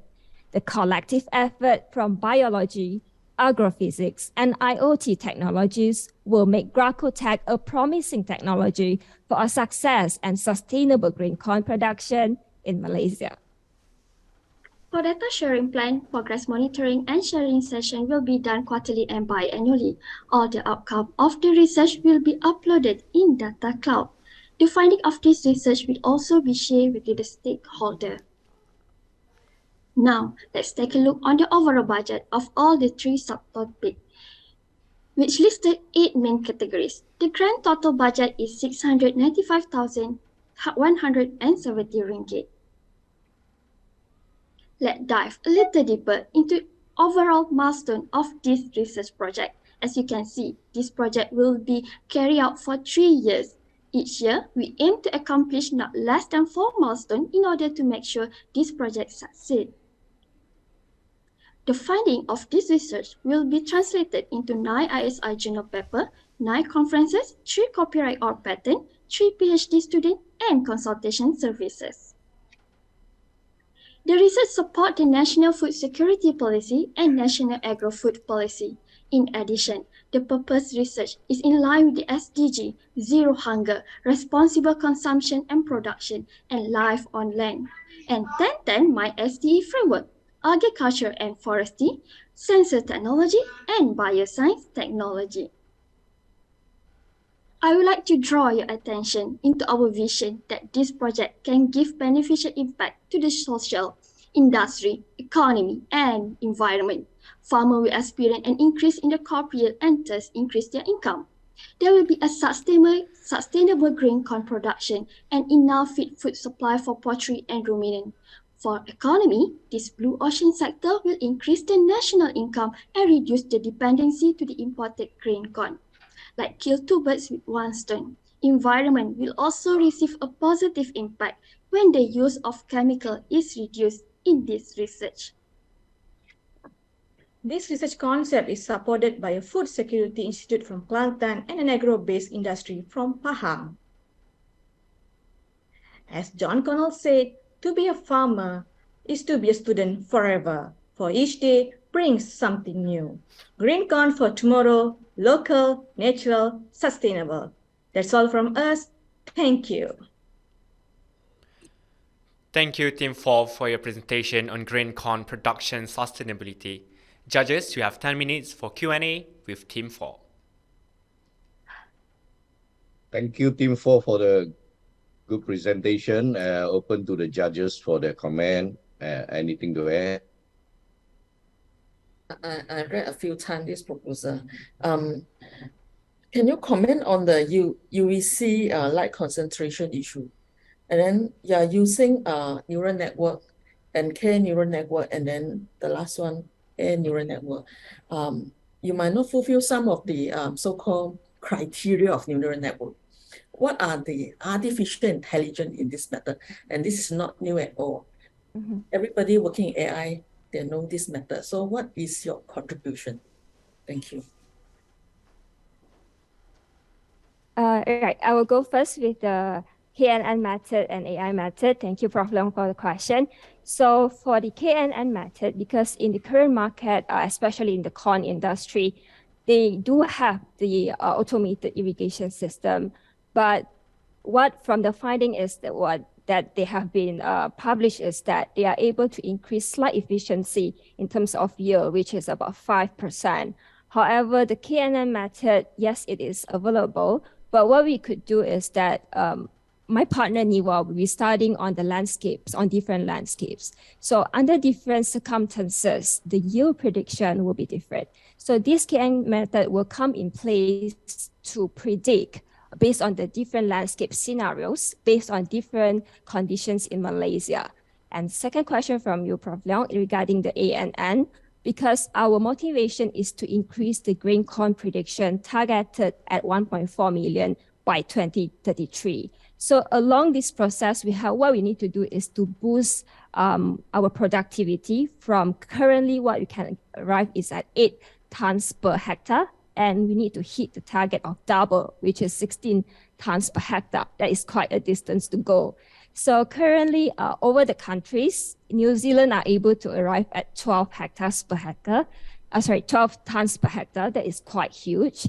So what is the gap in between is that we need the collaborative effort. Of course, what we are addressing now is in a very small scope. There are other issues down there. For example, the harvesting process, for example, the planting process, and etc. So this ANN algorithm will be a very good start to give a predictive analysis based on our studies, especially when we are exploring new lands for the new farmers. Right, over to you, Fatin. Okay, for Hyujin will help my project because in my project I will do the UVC treatment. I will do the test on UVC on some of the specimen. Okay, so in this project we are not ready yet in Malaysia. It's not discovered yet in Malaysia. So Hyujin will add this data and this outcome in her project, so that when certain disease, a certain pest will attack the green corn plant, we know what kind of what wavelength and also what time of exposure that we need to use to expose to the green corn plant. Hi. Okay. With regards, I understand you want to not use chemicals for your pesticide. You want to use this UVC, and you're talking about green crops. This is going to be out in the field. I'm just trying to envisage the machine, the kind of machine that you're actually going to produce to have this UV, your shining UV rays in. How does it work? And the other thing is about, when I think about corn, I never thought about Malaysia as a grain producer. You're going to use this as an animal feed.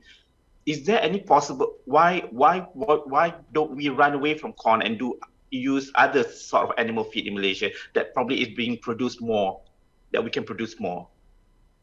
Okay, I would like to answer the first question. Okay, for the first question, okay, when we talk about UVC, okay, in COVID era, people believe that UV light can kill COVID-19, even though there is no proof of study that say that UVC can kill.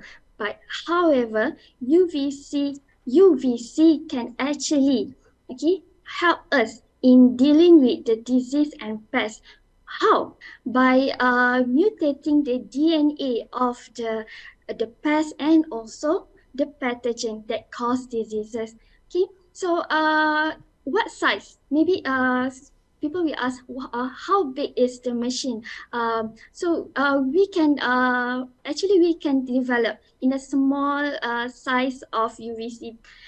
This one is very flexible, and it depends on our application. If you want to make it portable, because in my sub-project, I would like to make it portable and also remote, because this one is like safety precaution, because when the farmer will use the UVC, actually UVC will expose to them too, and it will cause some adverse effect. So with remote and also portable small UVC treatment system, this can help in dealing with the disease and also pests.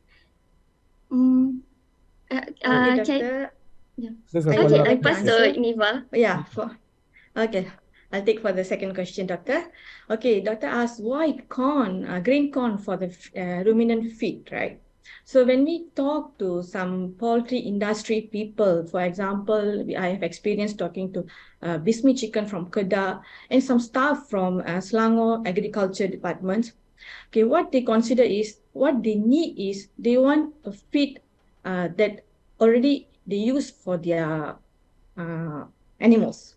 They don't want to add something new. They don't want to give a new food, to do some extra testing to make sure the food is suitable for the animal or not. And they have to do some long-term observation to make sure the feed is suitable, enough nutrient for their chicken or any other ruminants.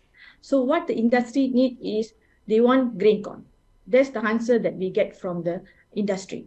So we as a researcher, we want to do something that there's a demand, and we don't want to do something new that when we do, there's no demand for the product. So that's very important. So we want to solve, or we want to give something that needed by the industry.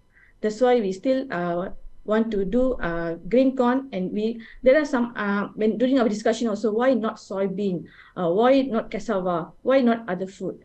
But we want to give something that needed by the industry. That's why we stick to the grain corn. Thanks, Neva. To add on to what Neva has shared just now, which she mentioned about soybean.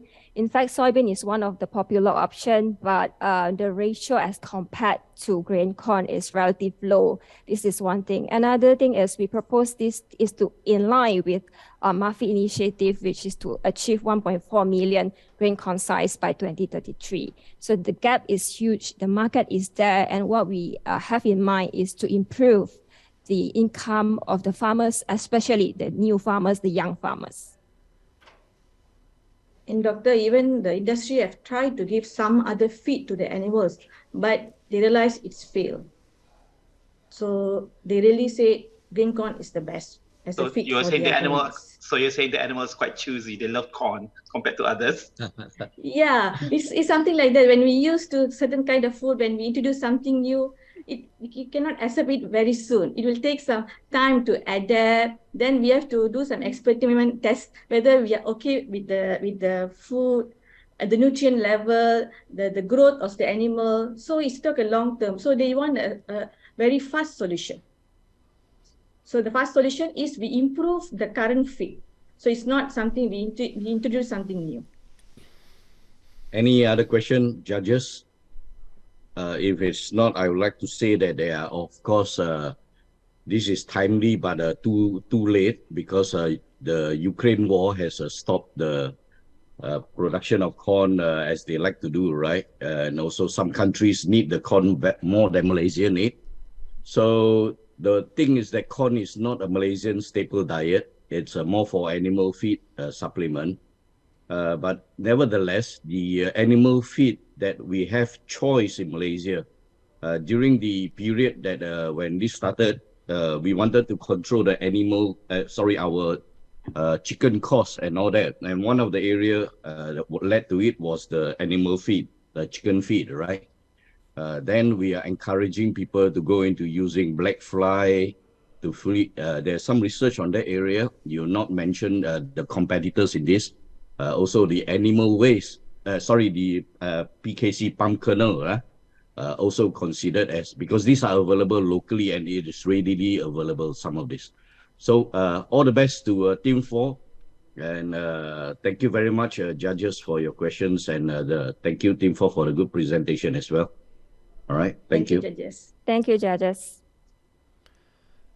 Thank you, judges and Team 4. While we wait for the judges to evaluate, please enjoy this video of the 10th year of YSN-ASM.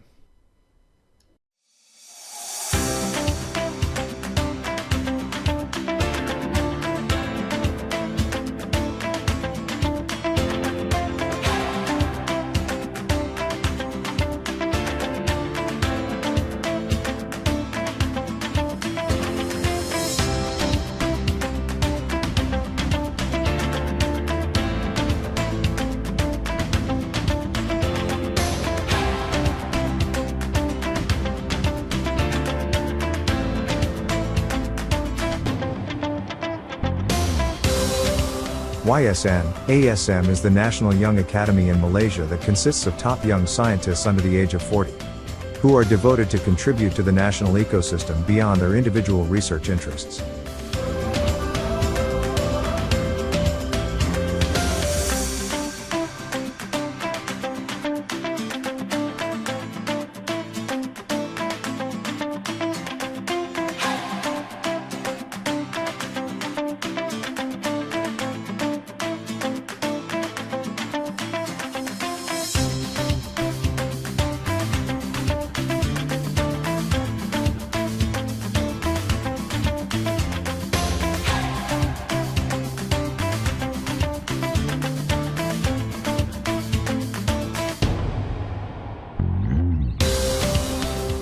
YSN-ASM was formally established on 12th of December 2012, under the auspices of the Academy of Sciences Malaysia.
The purpose of YSN-ASM is to provide a platform for young scientists in Malaysia to progress science and become leaders in the field, as well as to represent the voice of young scientists in Malaysia.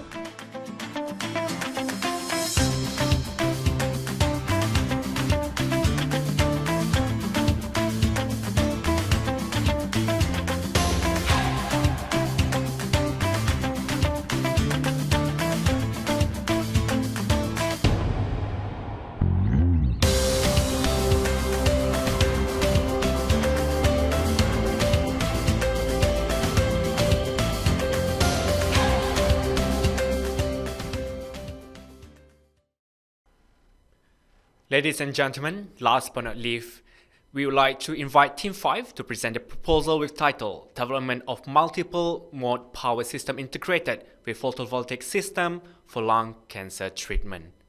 This team has Lim Kah-Yi, Lu Yan-Shan, and Nur Baria Mohammed. Team 5, you may begin your presentation. A very good morning to the distinguished chairman, panel of judges, and fellow friends. We are Team 5, would like to share our research program entitled Development of a Multiple Mode Power System Integrate with Photovoltaic System for Lung Cancer Treatment. Lung cancer is a type of cancer which starts in the lungs. Early statistics shows that lung cancer in year 2020 accounted for 11.4% of the total number of cancer cases diagnosed in the world. Among the population in Malaysia, lung cancer is the #1 cancer site diagnosed at a percentage of 17%. High mortality rate is associated with lung cancer due to the late diagnosis at the metastatic stage. The smoking is a well-known risk factor of lung cancer, as smoking prevalence is relatively high in Sabah and Sarawak. In East Malaysia, 46% of the population in Sabah and Sarawak are living in the rural areas. Cancer healthcare infrastructure in many of the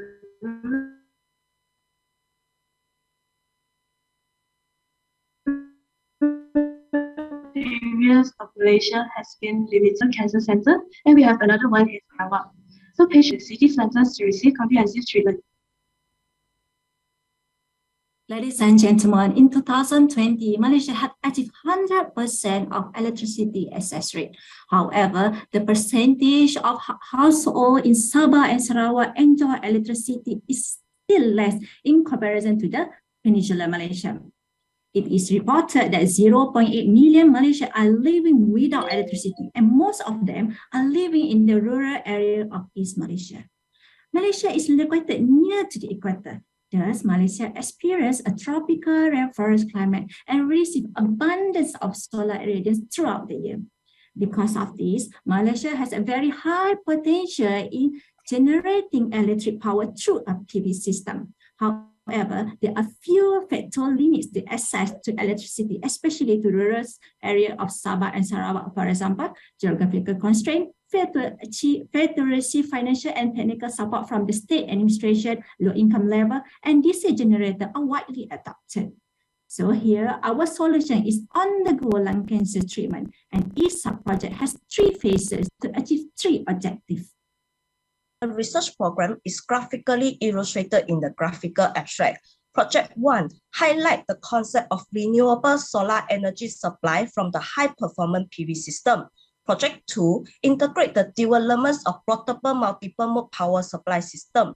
And Project 3 is related to the lung cancer treatment device, photodynamic therapy for the rural area of Sabah and Sarawak. While the integration of these 3 projects would lead to the development of a portable multiple-mode power supply system supported by green solar energy to maximize its applications and efficiency for new power supply and on-site lung cancer therapy services. Sub-project 1 is designed to improve the performance of PV system using water cooling method. The phase 1 start with the objective to develop an active water cooling system for a retrofitted solar PV system. Phase 2 is the evaluation and optimization of the system by optimizing the effect of water flow rate, the water consumption, and also the electricity cost. In harnessing solar energy to generate electricity, there are an issue with the temperature rise during the operation and cause the efficiency of the system decrease.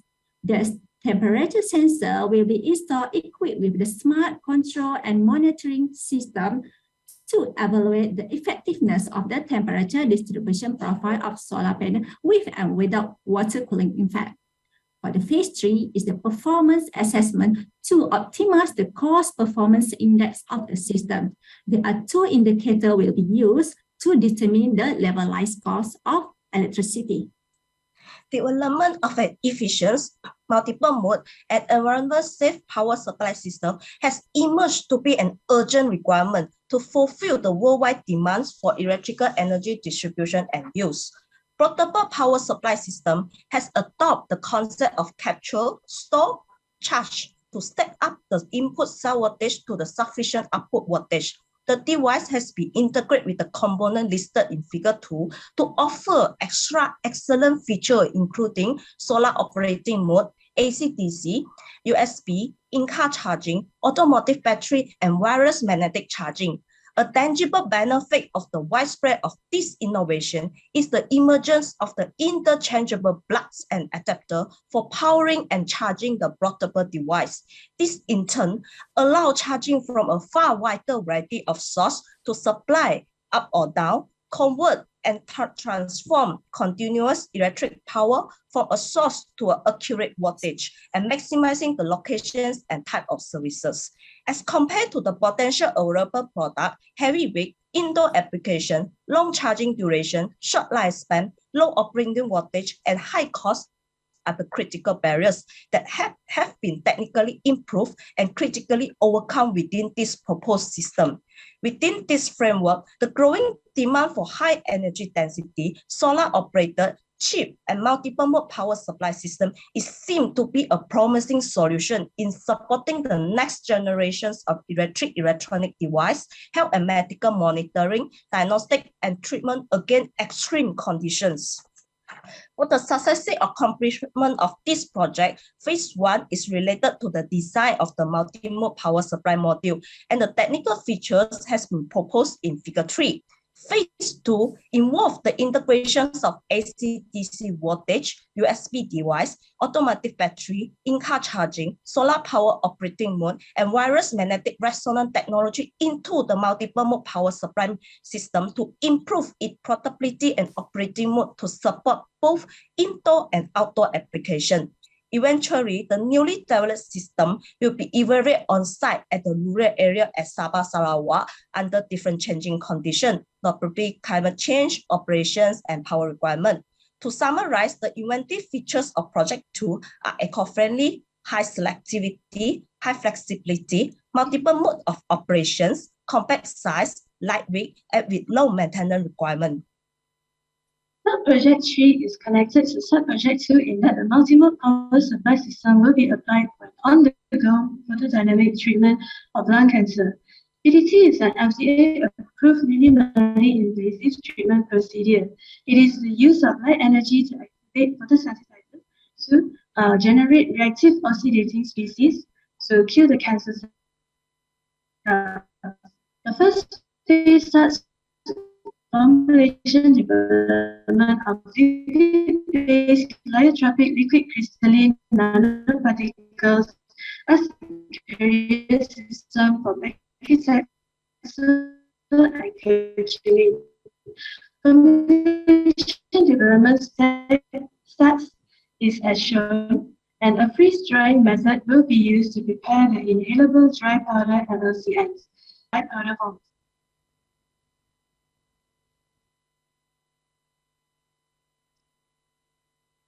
Phase 2 and 3 of this sub-project, we will be mainly looking at the in vitro and in vivo experiments of the nanoparticles in combination with light PDT, whereby the in vitro would mean that the experiment is carried out outside of the living organism, and in vivo involves the living organism, in this case, a mice model of lung cancer.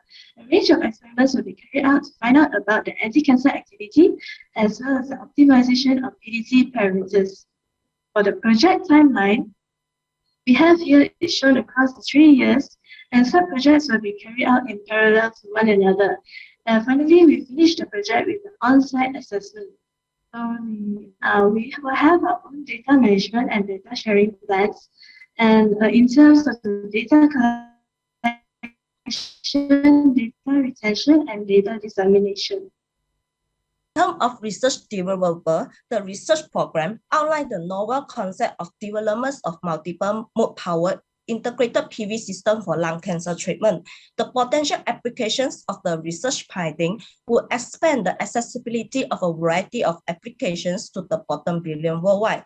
This overall program is expected to generate 1 IP, 3 Q1, Q2 ISI index article, and 3 PhD students. The total proposed budget is estimated to be 675,600 ringgit Malaysia in total. Ladies and gentlemen, this research is hoping to contribute the significant impact to environment, such as to reduce the CO2 emission and also dependency on fossil fuels. For economy, we believe that this study can help to save on the electricity costs, reduce the annual cost of diesel generator, and also to relieve financial burden in seeking cancer treatment. This study can expand the portability and accessibility of lung cancer treatment to the rural area, reduce lung cancer mortality rate, and also congestion in limited healthcare. The novelty of the overall program are integration of high-performance PV system, multiple mode power supply module, and PDT nano platform as the portable device for on-site treatment of the lung cancer as our major outcome. The new energy supply and secondary outcome is to improve the human health and quality of life. Stakeholder engagement is an important part of our project because application of the portable PDT nanosystem requires a medical team. At this point, we have received valuable feedback from Sarawak General Hospital, the National Cancer Institute, and the Institute for Clinical Research in Malaysia. So we would like to finish our presentation with our personal motivations. Thank you. Thank you, Team 5, for the interesting presentation. Judges, you may now pose your question to Team 5. Thank you, Team 5, for the presentation. I think some part of the presentation was not very clear. I think there was some breaking up. Nevertheless, judges, anything to add or anything to comment? Thank you for Team 5. I just have some difficulty in relating sub-project 1 and 2 with sub-project 3, which is, very cancer related versus the energy, to support the insufficient energy availability. Can you comment on that? Okay, maybe thank you, judges. Okay, so I think I will take this question first. Okay, I think for sub-project 1, we have difficulty to train the manpower, the expert manpower to install the PV system at the rural area. So that's the difficulty for the sub-project 1 because maybe for this part we can tackle by we train the expert from Peninsular Malaysia, and then we bring to the rural area and then to support the system over there. And then after we have some training, and then we can move we can let them to operate the system by themselves. And then maybe my partner also can add for the limitation for another sub-project. Thank you, Balia. I would like to add about our strengths of our project. According to my knowledge, it is a dream goal for medical practitioner. If medical device or related application can be designed to be portable and supported by different types of power source, not only limited to car batteries, power bank, AC/DC, or solar power operating mode.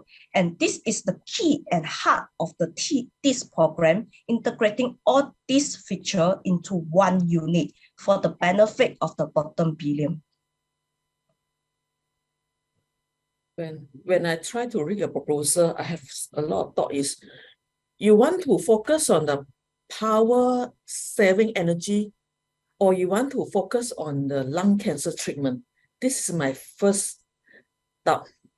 And then I don't know, any of you are power engineer, any engineer here? I think technology wise is very mature. And then we have a lot of zero cost installation. So I would like to know how much homework you have done. What are the difficulties to install solar panel in a building? But to install the solar panel in the building at hospital? Any building.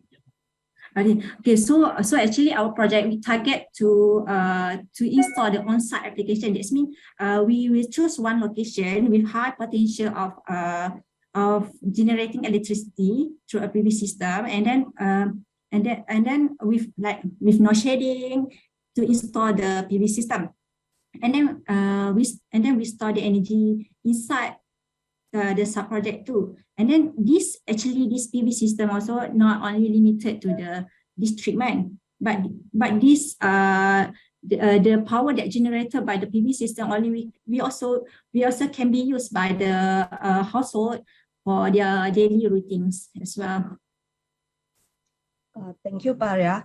Prof. Lam, sorry, that our projects, the practical of our whole projects, in which each sub-project can play each individual role, whereby the project 1 relates to the solar power generations, and project 2 highlights the developments of multiple mode power supply system, and project 3 illustrated the photodynamic device. And all these combinations of these 3 projects will generate the synergetic effect of all to maximize the location and service. Can I comment that for the project 1, sub-project 1 and 2, right? This should not be a problem. This should be checked with our electrification project to the rural area, especially, you need to find out from, for if you're in Sarawak, then it will be Sarawak Energy. What is their forward plan? Installation of PV panel, it's today are very easy. Right? You just need to get a quotation from some private company and you are able to know how much it costs, and they can do all kind of installation. But the only thing is that we are using this to link with treatment of lung cancer, right? I'm sure with electricity we can treat anything. All right. First thing first, you need to electrify, have a PV for your school in the rural area first. All right, education comes first. Second thing is that you need to light out the household, of course, for comfort. But I'm sure that this type of treatment of lung cancer must be done by a specialist, isn't it? It cannot be a DIY job in the rural area, right? Certainly a doctor who fly in for such a situation must be actually at which stage of the lung cancer. Okay, I'm sure that a doctor fly in, right, might bring the right equipment like genset and all that. But then to have a photovoltaic panel and all that, you need to have stabilization because all these equipment that you're using are very sensitive to fluctuation in spikes and electricity. So it is a proper electrification project, and to do such a treatment, I think it has to be done in a proper hospital or a clinic that are specialized in it. It cannot just be done in a rural hospital or things like that. I think the linkages here are a bit different between the three sub project. All right. First of all, you want to champion for the production of using PV cell, photovoltaic cell in the rural area. Electrification project, you need to study with the power utilities company, whether are they coming very soon, photovoltaic cell, and this, of course, they have a payback as well. Unless it is subsidized by the local utility and the government, then it's a different story. But to link it with lung cancer treatment, I think it is totally a bit apart. That's my view. Thank you. I don't know any judges would like to add on. We still have some time. Team 5, please look into this product. It is called hybrid hydrogen fuel cell and solar PV. You can get the information from MCMC website. The product being developed by our incubator, Solar Energy. The application or the system meant for remote telco towers. So the product is already in the market. Look into it. Probably it can be one of your alternatives, for power generation. It's a combination of solar cell and also fuel cell. All right.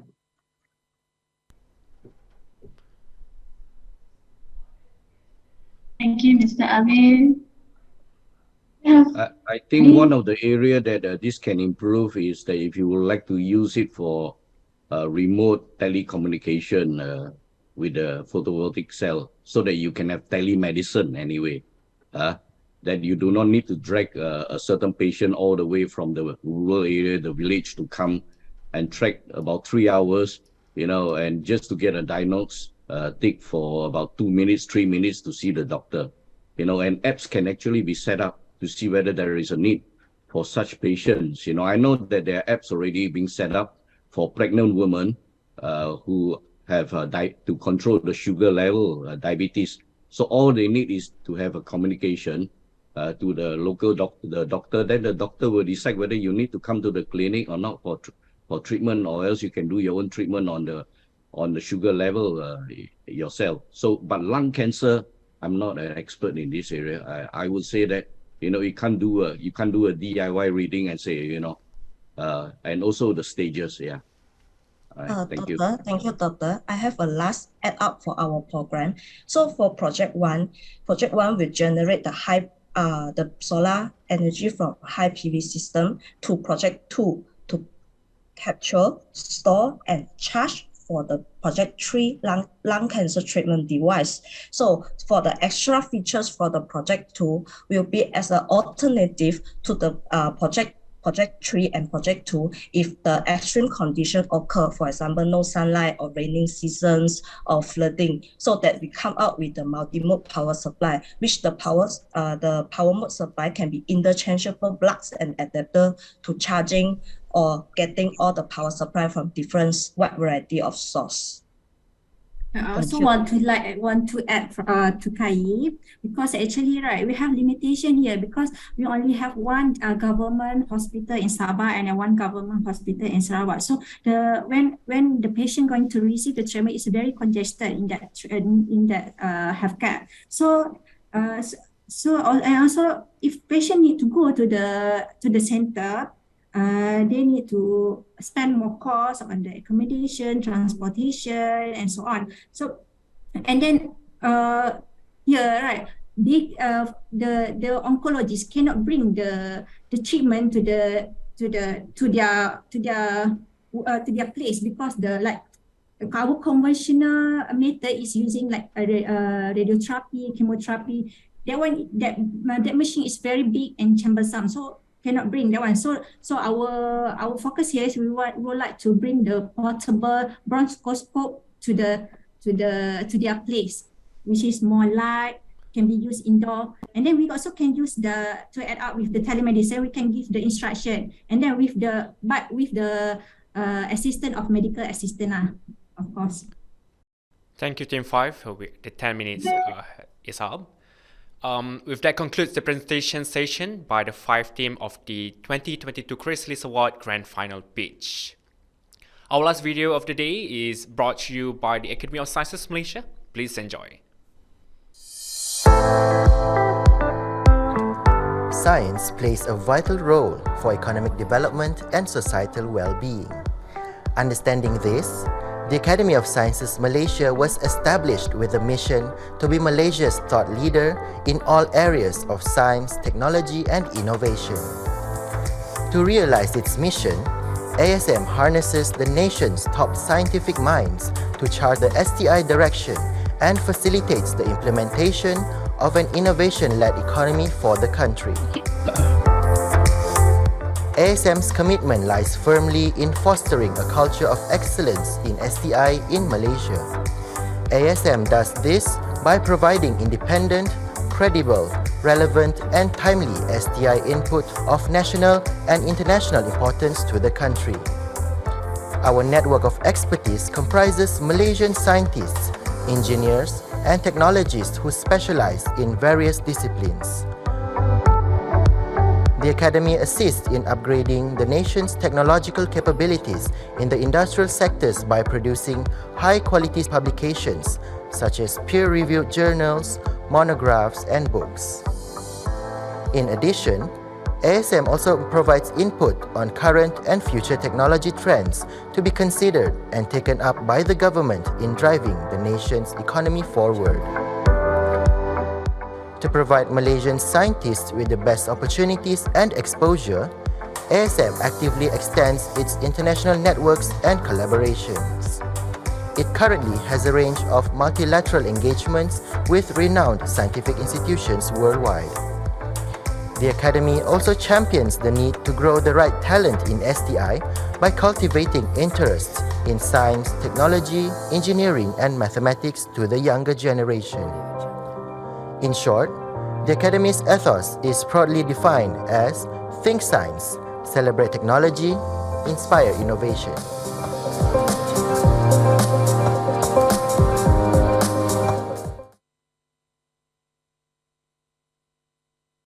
Our judges' time to calculate and finalize their marks. We'll be taking 15 minutes break before we resume with our program. Stay tuned and we'll be right back. I love to fantasize since small. So I love to think about things that I can't see around us. And my mom used to tell me that, yes, of course, there are a lot of things that you can't see around us. And she's very right. learned that there are actually microorganisms. There are so many bacteria, so many microorganisms around us that we can't see. And there's this one thing that changed or motivates me to go into microbiology, which is my father was actually diagnosed with kidney failure. And over the time, so I learned that microorganisms such as E. coli actually could cause kidney failure in human, and E. coli could spread through contaminated food. So therefore, I was very determined at that time to become a microbiologist to learn more about microorganisms. So I always wanted to be an artist. So I love to draw. I love to paint. So I actually spend days and nights, in front of a drawing pad and draw. So I even told everyone, my parents, my relatives, that I just want to do one thing, which is drawing. So although things have changed, I become a scientist, but I still find arts in science. So I draw in my daily job. So I'm currently working on developing a sensor that will allow people to detect bacteria in food in a real-time manner. So these probably would tell us that E. coli actually present in the food that you are about to eat in seconds, perhaps minutes. In 5 to 10 years, I think most likely I'll be still working in this lab. So what could be different would be probably by that time we will have the prototype ready, and in the very soon future, we want everyone to be able to detect bacteria in food and no need to worry about this food could cause food poisoning. I'm Dr. Chai, and I am a food microbiologist.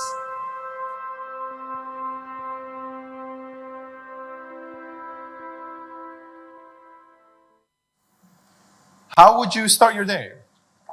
I'll start my day with a huge cup of coffee, 500 ml. How many cups of coffee do you drink every day? Oh, I'm a coffee addict. I drink at least 2 cups of coffee, sometimes 5. How's your day like as a scientist? As a scientist, it really depends very much. So when I have class, I will go into my class to teach. And after that, I probably come into the lab, do research, talk to my students, look at their work. And if I have meeting that day, then I'll probably travel for meeting at ministry. If I have consultancy work with industry, I probably will pay a visit to food industry to look at the problem that they have. And and before I go to bed, I'll make sure that I read a lot of scientific paper, and I will spend at least 1 hour writing up the research paper that I actually work on. Do you read only scientific papers every day? Oh, of course not. I love reading. I love to read a lot of novel books like, fantasy, science fiction, horror, novel, and a lot more. I actually have a huge collection of all of these novels. What is the last book you read? The last book I read was actually I Contain Multitude by Ed Yong. What's the book about? Oh, the book talks about the microorganism world. So if you want to know about bacteria and microorganism world, you actually should read the book. It's very interesting. After reading the book, you probably will be very amazed that we humans are the biggest working microorganism. Half of us are actually made up of bacterial cells. Wow, I never knew there were so many unseen microbes around us. How can we see them? Oh, you can't see with naked eye. So of course you need this microscope under 1,000 times of magnification. So you will be able to see this teeny tiny bacteria. And the next thing you need probably is actually the agar media. That's something that I'm preparing right now to feed my bacteria. So the bacteria will be feed on this agar and they will grow overnight. So the next day, you will see the million and billion cells of them growing on the agar surfaces. In that way, you will be able to see them. Can microbes see us? That's a very interesting question. So I always think about this question. I don't really think that microorganisms can see us. So in fact, we humans are probably the biggest bacterial cells or microorganism cells walking on this earth, that we are probably inside the stomach of another bigger organism. Yeah, we can see them.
Sisi.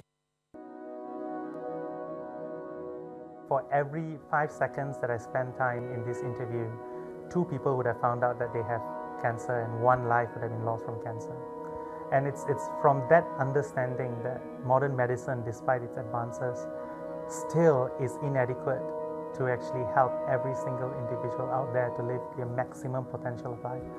Made me realize the value of doing research, to answer questions that nobody else is answering and to make that difference. I'm Abi, I'm a geneticist, and I'm the Dean of the School of Medical and Life Sciences at Sunway University.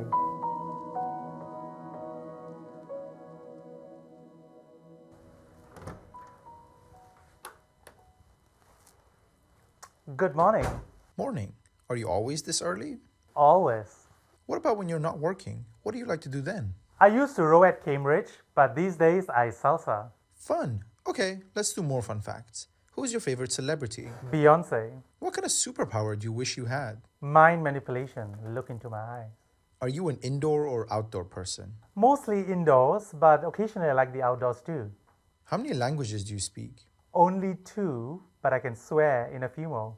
When was your first paper published? 2004. And what was it about? It was about trying to understand the expression of a family of genes in cancer.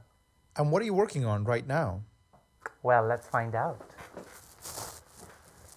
One of the biggest problems in the management of cancers is the inability of clinicians at the time of diagnosis to identify whether that patient's cancer is going to recur, whether it's going to invade or resist therapy. Thus, in my research group, what we're trying to do is to identify new markers that can actually help to predict whether those cancers are going to recur, invade, or resist therapy. And the second part is using new forms of treatment modalities, such as with my collaborators in University Putra, Malaysia, where we are designing and developing new viruses that can actually target these cancers in a very precise and effective manner.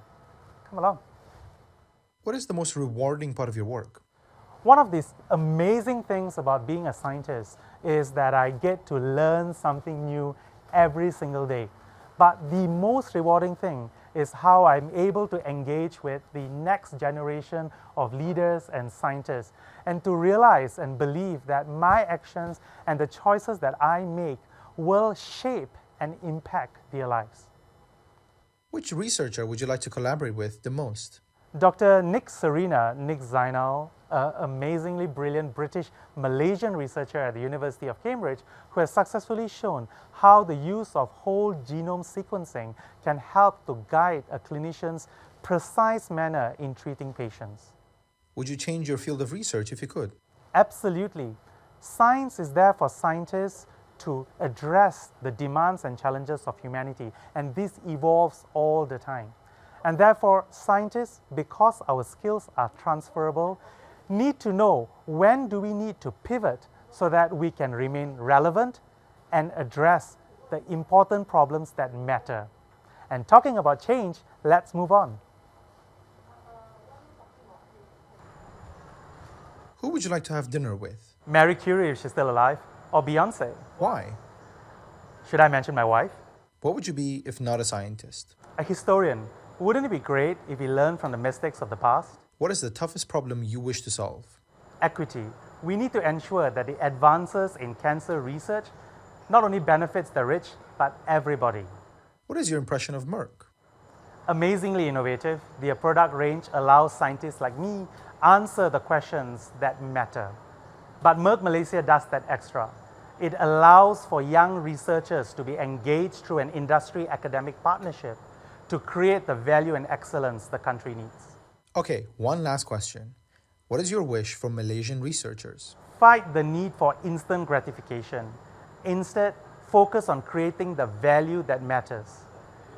Fight the need to benchmark, without reflecting the resources and challenges out there.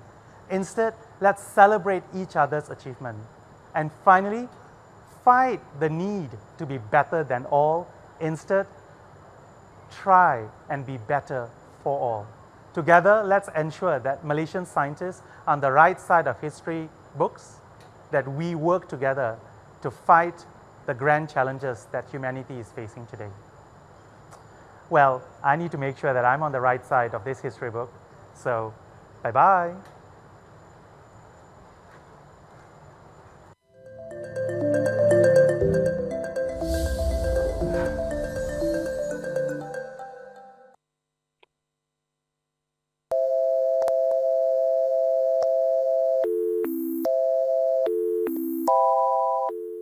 I'm really passionate about how things communicate through the internet.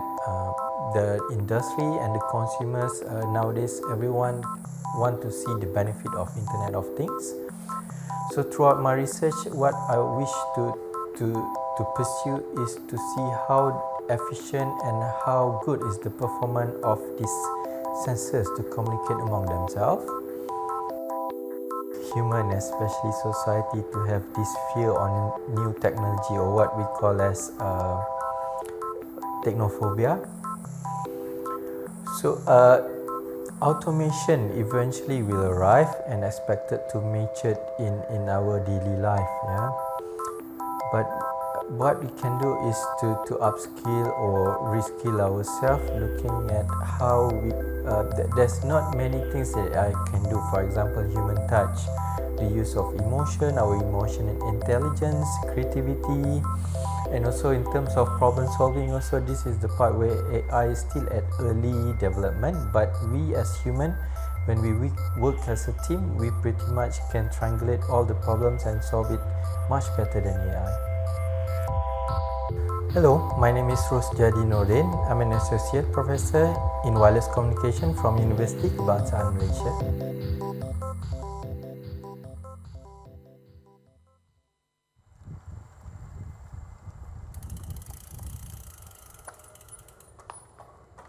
Hello. Hi. Do you always cycle to work? I try my best to cycle before I go to work. What do you think about when you're cycling? Plenty of random things. For example, how can I improve my current research work? But in general, I think about my career and also my family. What's the longest distance you've ever cycled? That was 3 years ago, from Selangor to Negeri Sembilan with a total of 160 kilometers. What inspired you to become an engineer? When I was a kid, I'm very obsessed with Lego brick. That's when I start to build things based on my fantasy. And from there, I learned I want to become an engineer. And what are you working on right now? Why don't I just show you? Wireless communication platform to allow drone operate at long distance and also beyond 5G wireless communication.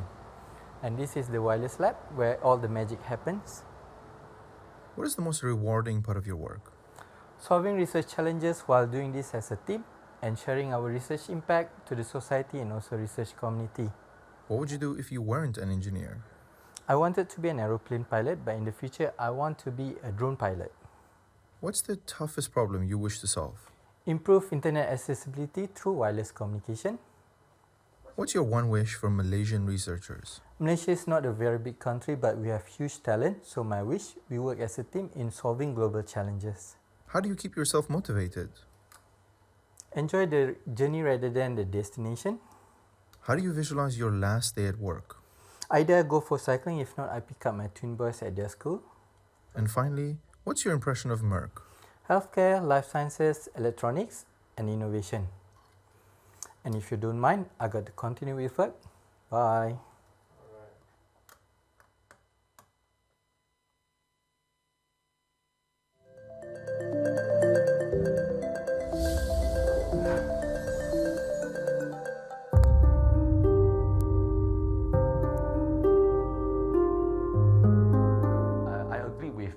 Many of you that flies, they are pest insects because they can transmit many medically important pathogens such as bacteria, viruses, parasites. But at the same time, flies are also important ecologically as well as in medicine, agriculture, and in forensics. So we need to look at the other side, the beauty side of flies.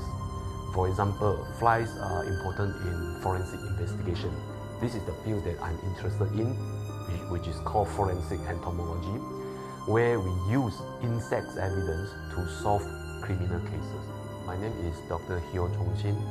I'm a forensic entomologist by training.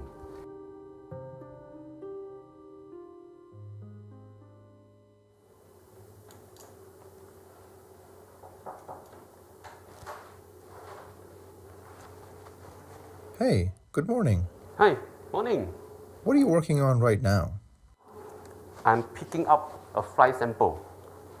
Which scientific discoveries has inspired you the most? The theory of evolution by natural selection. Would you change your field of research in the future? No. What is the most important value to you? Integrity. What do you hope to achieve in life? Happiness. How do you manage conflict? Face it. What would you like to be known as? A naturalist. All right, now let's do some personal questions. Okay. Are you a coffee or tea person?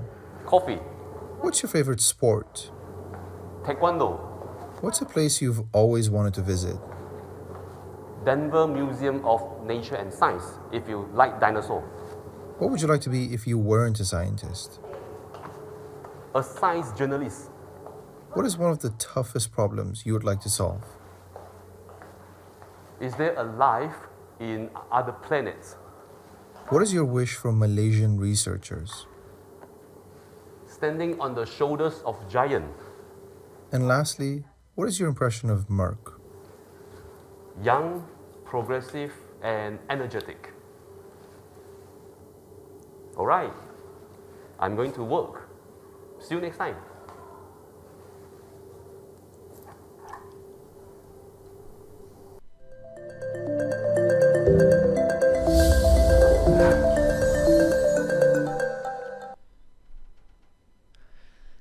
Ladies and gentlemen, welcome back. The scores from our esteemed panel of judges have been finalized.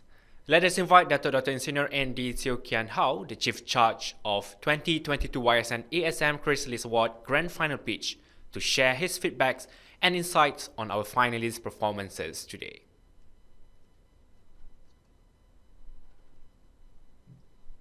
Thank you very much, Rahim Ismail, for the kind introduction. Thank you to the presenters, the judges, and organizers of this YSN-ASM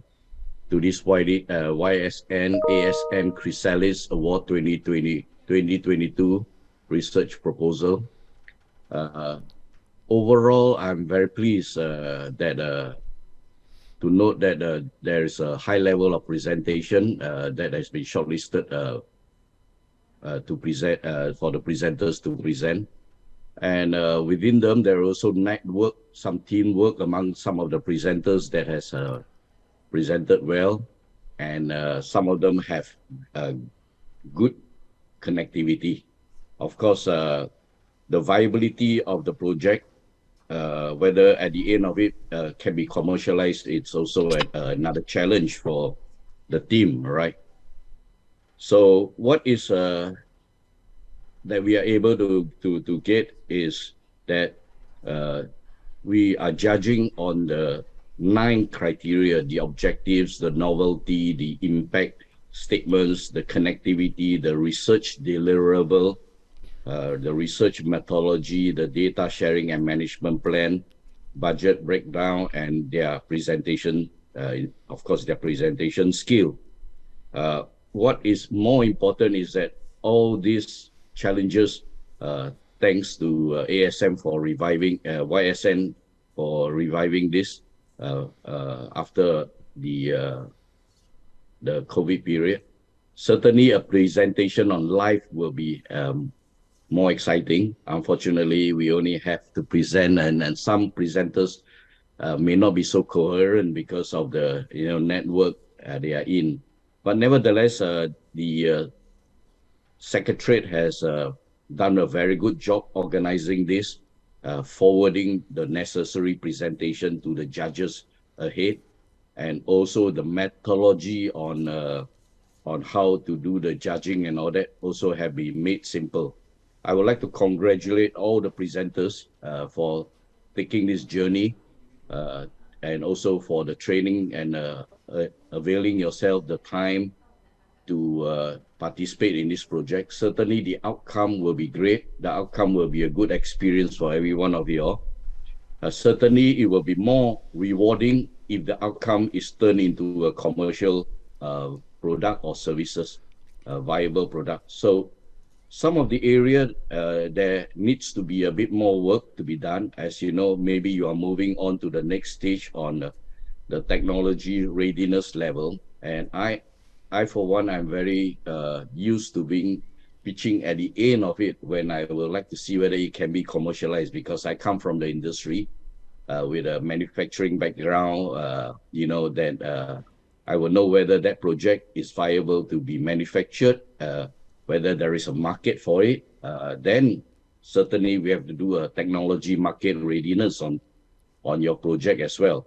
So some of the project lacks the mention of standards available.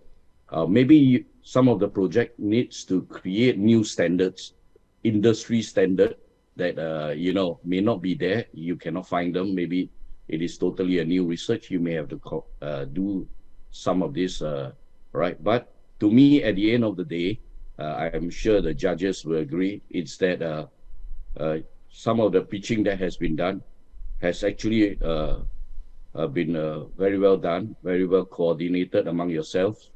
The connectivity and some of the comments given by the judges and myself, please take it with a positive note, that they are to encourage you to grow, encourage you to improve in the areas that that need to strengthen your presentation and to move forward with that. So thank you so much again for inviting me to be the chief judge by YSN-ASM committee. And I would like to wish all the very best to the presenters and hope that the results will be favorable to you. If it is not, don't be disheartened. There's always another chance, as this project will continue over the period, as long as YSN and ASM will like to do it. So thank you for inviting me again. Thank you. Back to you, Rahim. Thank you, Dato', for your feedback and insight on our performances today. Honored guests and members of the audience, let us welcome Professor Emerita Dr. Asma Ismail, FAAC, President of the Academy of Sciences Malaysia and Science, Technology and Innovation Advisor to the nation, to deliver her speech. Okay. Bismillahirrahmanirrahim. Assalamualaikum warahmatullahi wabarakatuh. And a very good afternoon. Yang Berusaha Puan Hazami Habib, the CEO of Academy of Sciences Malaysia, Yang Berusaha Dr. Chai Lei Ching, Chairperson of the Young Scientists Network, YSN-ASM, Senior Fellows and Fellows of the Academy of Sciences Malaysia, members of the YSN-ASM, honorable judges and finalists of the 2022 YSN-ASM Chrysalis Award, ladies and gentlemen. On behalf of the Academy of Sciences Malaysia, I welcome everyone present today to the 2022 YSN-ASM Chrysalis Award final pitch organized by the Young Scientists Network ASM, which is the YSN-ASM. So first and foremost, my heartfelt congratulations to all of the 15 young scientists that were selected to be the finalists of the 2022 YSN-ASM Chrysalis Award. I definitely thank the ASM management for organizing this flagship program and the YSN-ASM Science Leadership Working Group for working very hard to actually make this event a success. Ladies and gentlemen, ASM actually strives to be the nation's thought leader for science, technology, innovation, and the economy, or STIE. And we are definitely proud to have 887 expert networks with different backgrounds and expertise. Now, as the thought leader, ASM recognizes the importance of having established experts with different disciplines to actually provide evidence-based solutions to overcome challenges and address policy gaps in Malaysia. We are building the nation for the future, and therefore the talent pool of prominent and enthusiastic young scientists that are eager to contribute beyond their academic world, I believe is essential to be developed. So in view of this, the YSN-ASM established the Chrysalis Award in 2020 as part of the effort to actually pursue excellence in the fields of STI and then link that science discoveries to socio-economic benefits to continuously provide the right pool of talented young scientists for the nation.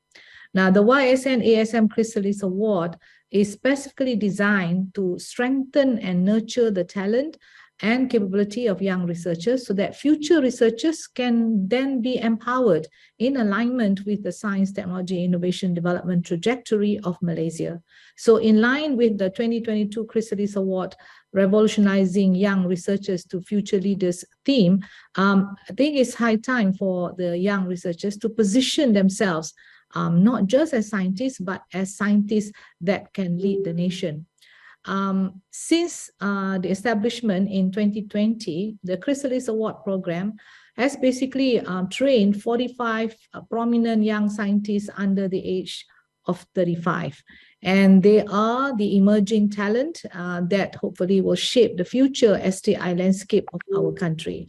And this program is constructed to actually increase the self-development of young scientists by providing them with the right stimulus and encouragement to actually enhance their excellence, their creativity, and contribution to science and technology research.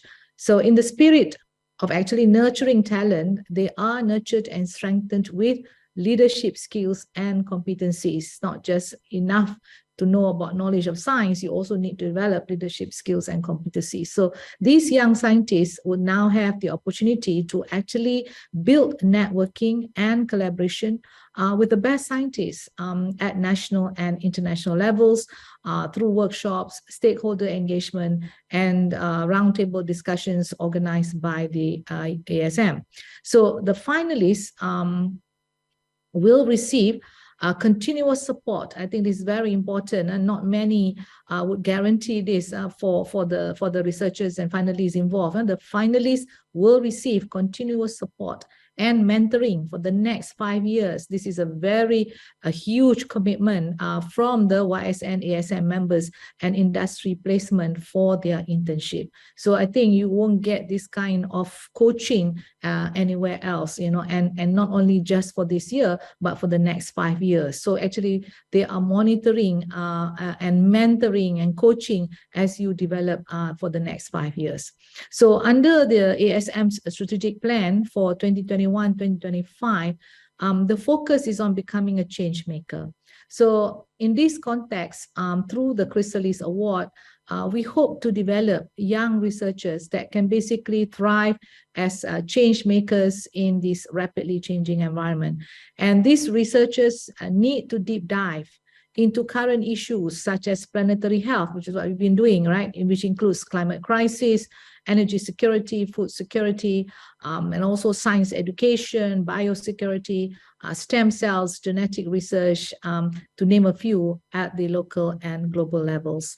So reflecting on ASM's ethos of build inside to actually deploy outside, meaning to say whatever we want to do, we need to strengthen what we have inside in Malaysia before we then deploy whatever that we have found that has worked in Malaysia to now deploy that to the countries in the neighboring countries and to our strategic partners around the world. So you should now be able to translate your ideas into action and actually connect that research idea with current technological demand using science-intensive approaches. So this, ladies and gentlemen, requires skills and require that you do networking to actually develop your knowledge and competencies to position Malaysia and our talent pool globally.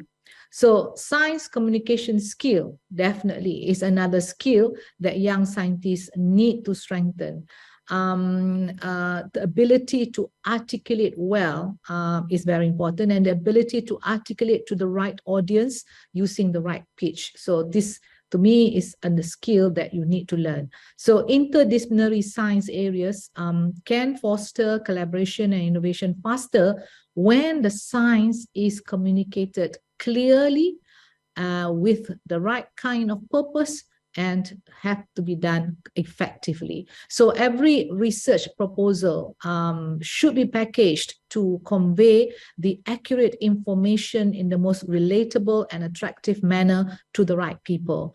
Communication skills very important, because as you had gone through your presentations, whether project 1 actually connects with project 2 and project 2 connects with project 3, because this is when people see the disconnect, that means somewhere along the line, the communication was not done effectively. So this is where, as I said, whatever comments from the judges is to be taken positively, and for you to realize that science communication actually plays a big role in actually bridging the gap between the scientific community and the industry, and also with the community. Because when you can provide a very good communication, good science communication, you will now be able to engage society, and only then can society see the kind of impact that you are now doing.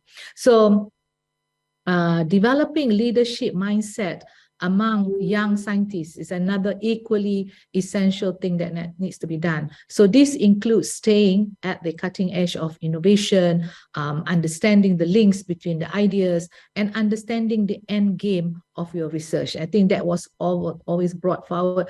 At the end of the day, who is your target client in mind? So, and you need to work from Z to A. That means end game, what is your end game? And then you work backwards into the research. So it's very important that we carry out, this is what I wanted to say. We need to be able to learn to carry out responsible research and innovation. And when we talk about responsible research and innovation, we're talking about research that is impactful, because this research will now be human-centric, rather than just be technology-centric. So it should be human-centric. You take care of the human first, and technology basically is just an enabler.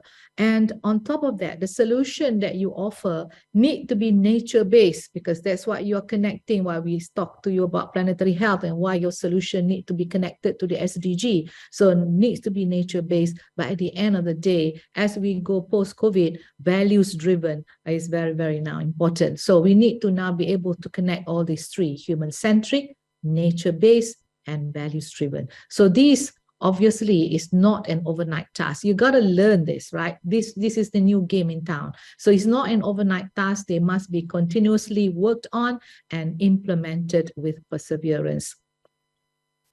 Ladies and gentlemen, our nation needs more researchers working on experimental development. That means translational research or pre-com research. So, so what we are trying to say, instead of just focusing an end game with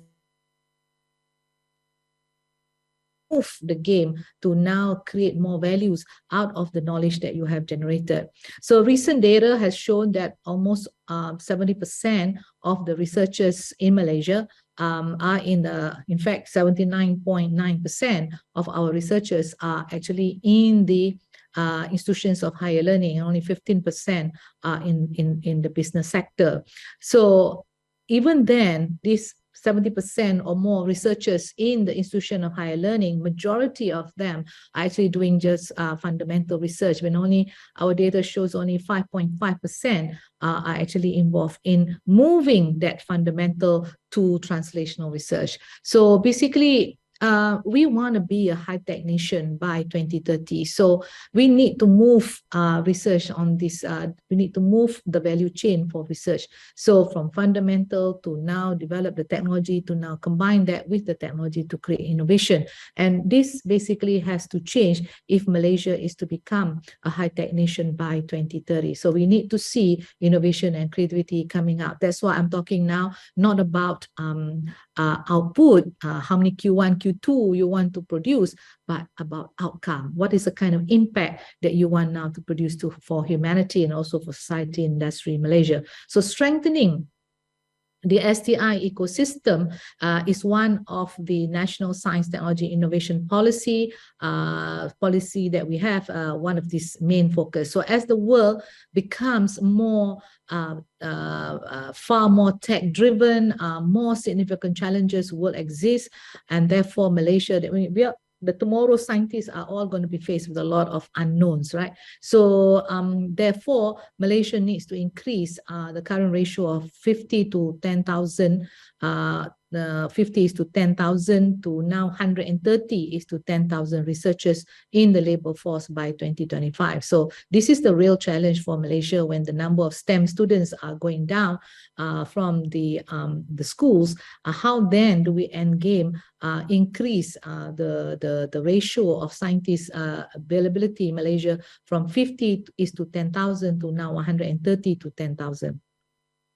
So taking example of the recent developments in Malaysia on our own public transportation system shows that we still are very much dependent on outside expertise when problems occur.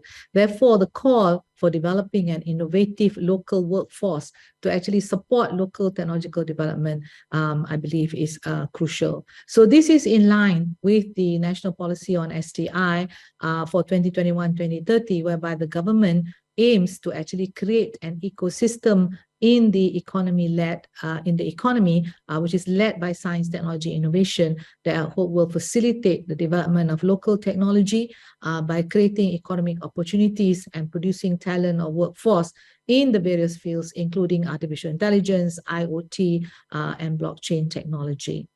So when you talk about research and innovation, as we have observed, Malaysia's R&D landscape has grown tremendously over the last decade. So what I want to say to all the young generation, impactful research is the way forward. Therefore, the young scientists need to develop research that can be materialized and positively create impact to local and international communities. So you basically, what do I want to say here? You need to go beyond academia.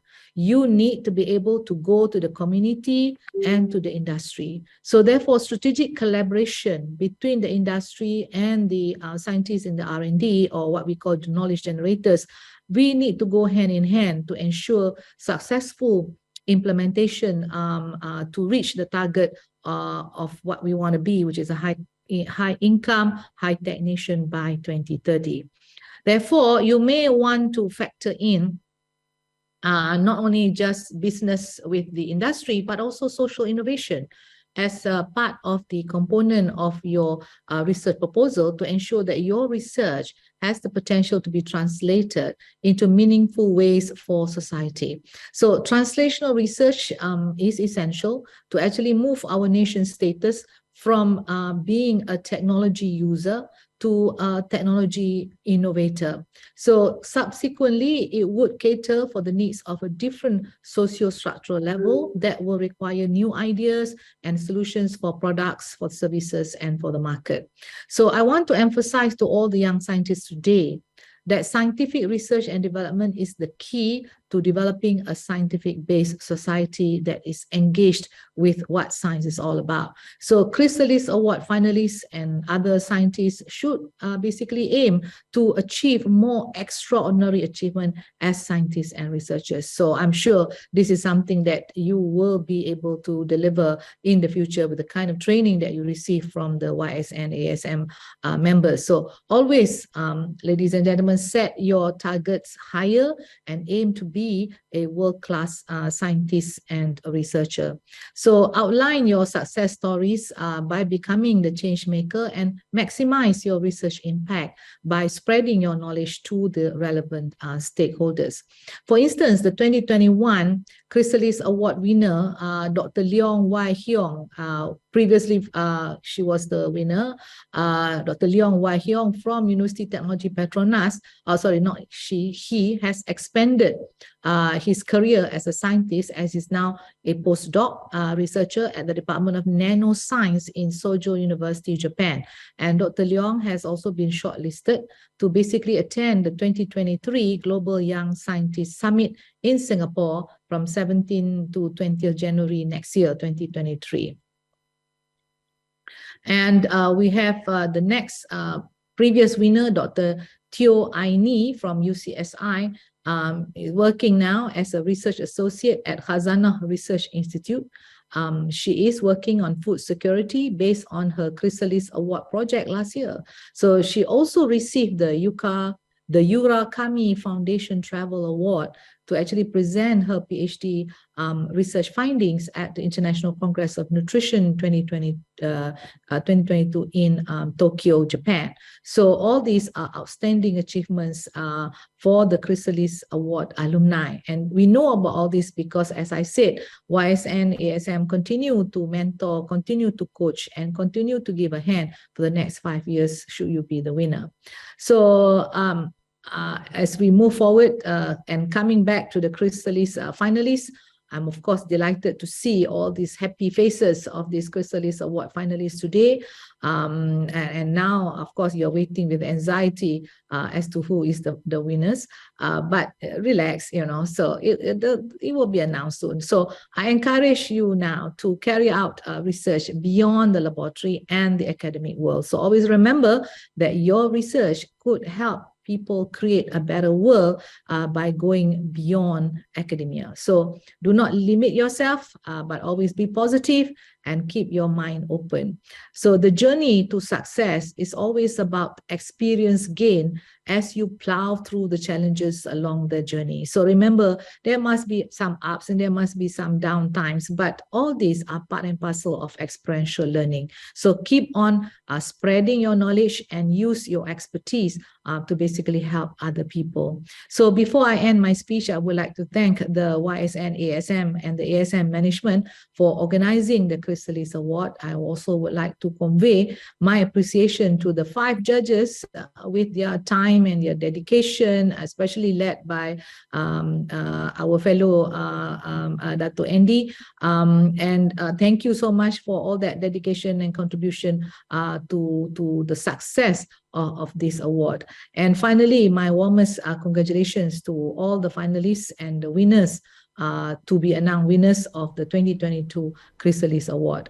I hope your enthusiasm to accomplish success in your research will continue, and I pray that you use this invaluable knowledge and experience to actually develop your career further, because, ladies and gentlemen, you are the future of the nation. So with that, wabillahi taufiq wa hidayah, wassalamualaikum warahmatullahi wabarakatuh. So thank you.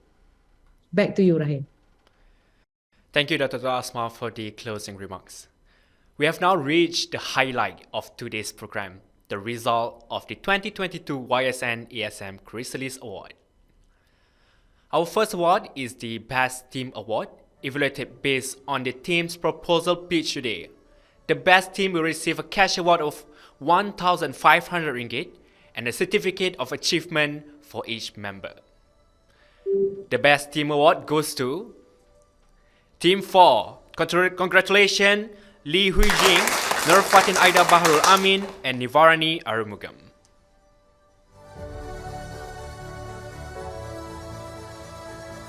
Our next award is the Best Poster Award. This award is based on the highest voting from the YSN-ASM members. The award recipient will receive a 600 ringgit cash award and a certificate of achievement. The Best Poster Award goes to, once again, Team 4.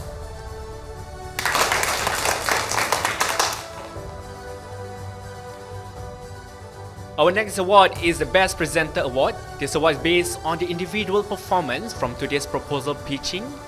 The recipient will receive a 500 ringgit cash award and a certificate of achievement.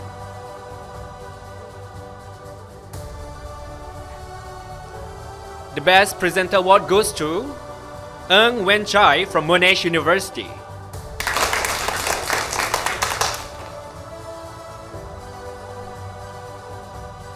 Now we have arrived at our top 3 winners.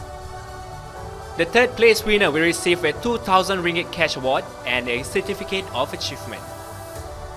Under guests and members of the audience, third place winner goes to Nivarani Anak Perempuan Arumugam, University Malaysia, Kelantan.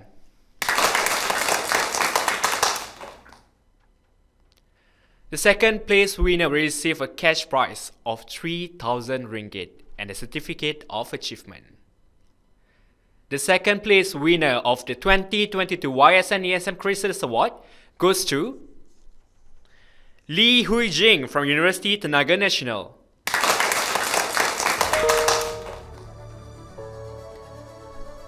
The award that we have been waiting for, a champion and first place winner will receive a cash prize of 4,000 ringgit and a certificate of achievement. And guests and members of the audience, we would like to invite the President of ASM, Yang Berbahagia Professor Datuk Dr. Asma Ismail, to announce the first place winner of the 2022 YSN-ASM Chrysalis Award. Okay. The first place winner for the 2022 YSN-ASM Chrysalis Award goes to Liu Wen Ching from University Technology Malaysia. Congratulations. Thank you, Dr. Asma. Now, we would like to invite our champion and winner of 2022 YSN-ASM Chrysalis Award, Liu Wen Ching, to give an acceptance speech. Thank you so much to the YSN-ASM committee members, all my fellow finalists, and my mentors, my team members. It's such a big and unexpected gift for me for my convocation tomorrow. Thank you so much, and it's such an inspiring and meaningful journey for all of us to complete and to improve ourselves as well as to develop. And we really broaden my view as a student on how the young scientists can actually benefit the society with the knowledge that we have. And I believe our journey doesn't end here, as mentioned by our chairperson this morning. Our journey doesn't end here, and really look forward to have more collaboration and connection with all the members here to build more and create more impactful projects for our nation as well as the world. Thank you so much. Thank you very much, Liu Wen Ching, and congratulations again from us. Before our event comes to an end, we would like to have a photo session with all our YSN-ASM Chrysalis Award winners for a memory. So everyone, turn on your camera and give your beautiful smile to your camera. I'll count 3, 2, 1. Okay, once again. Freestyle. 3, 2, 1.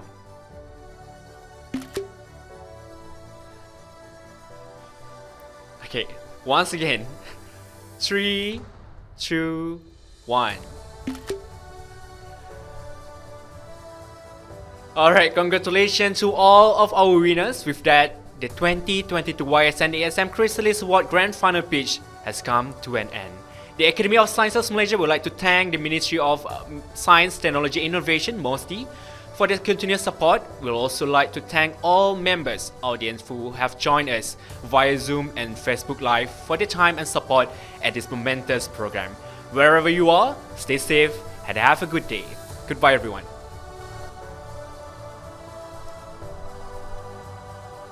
Thank you.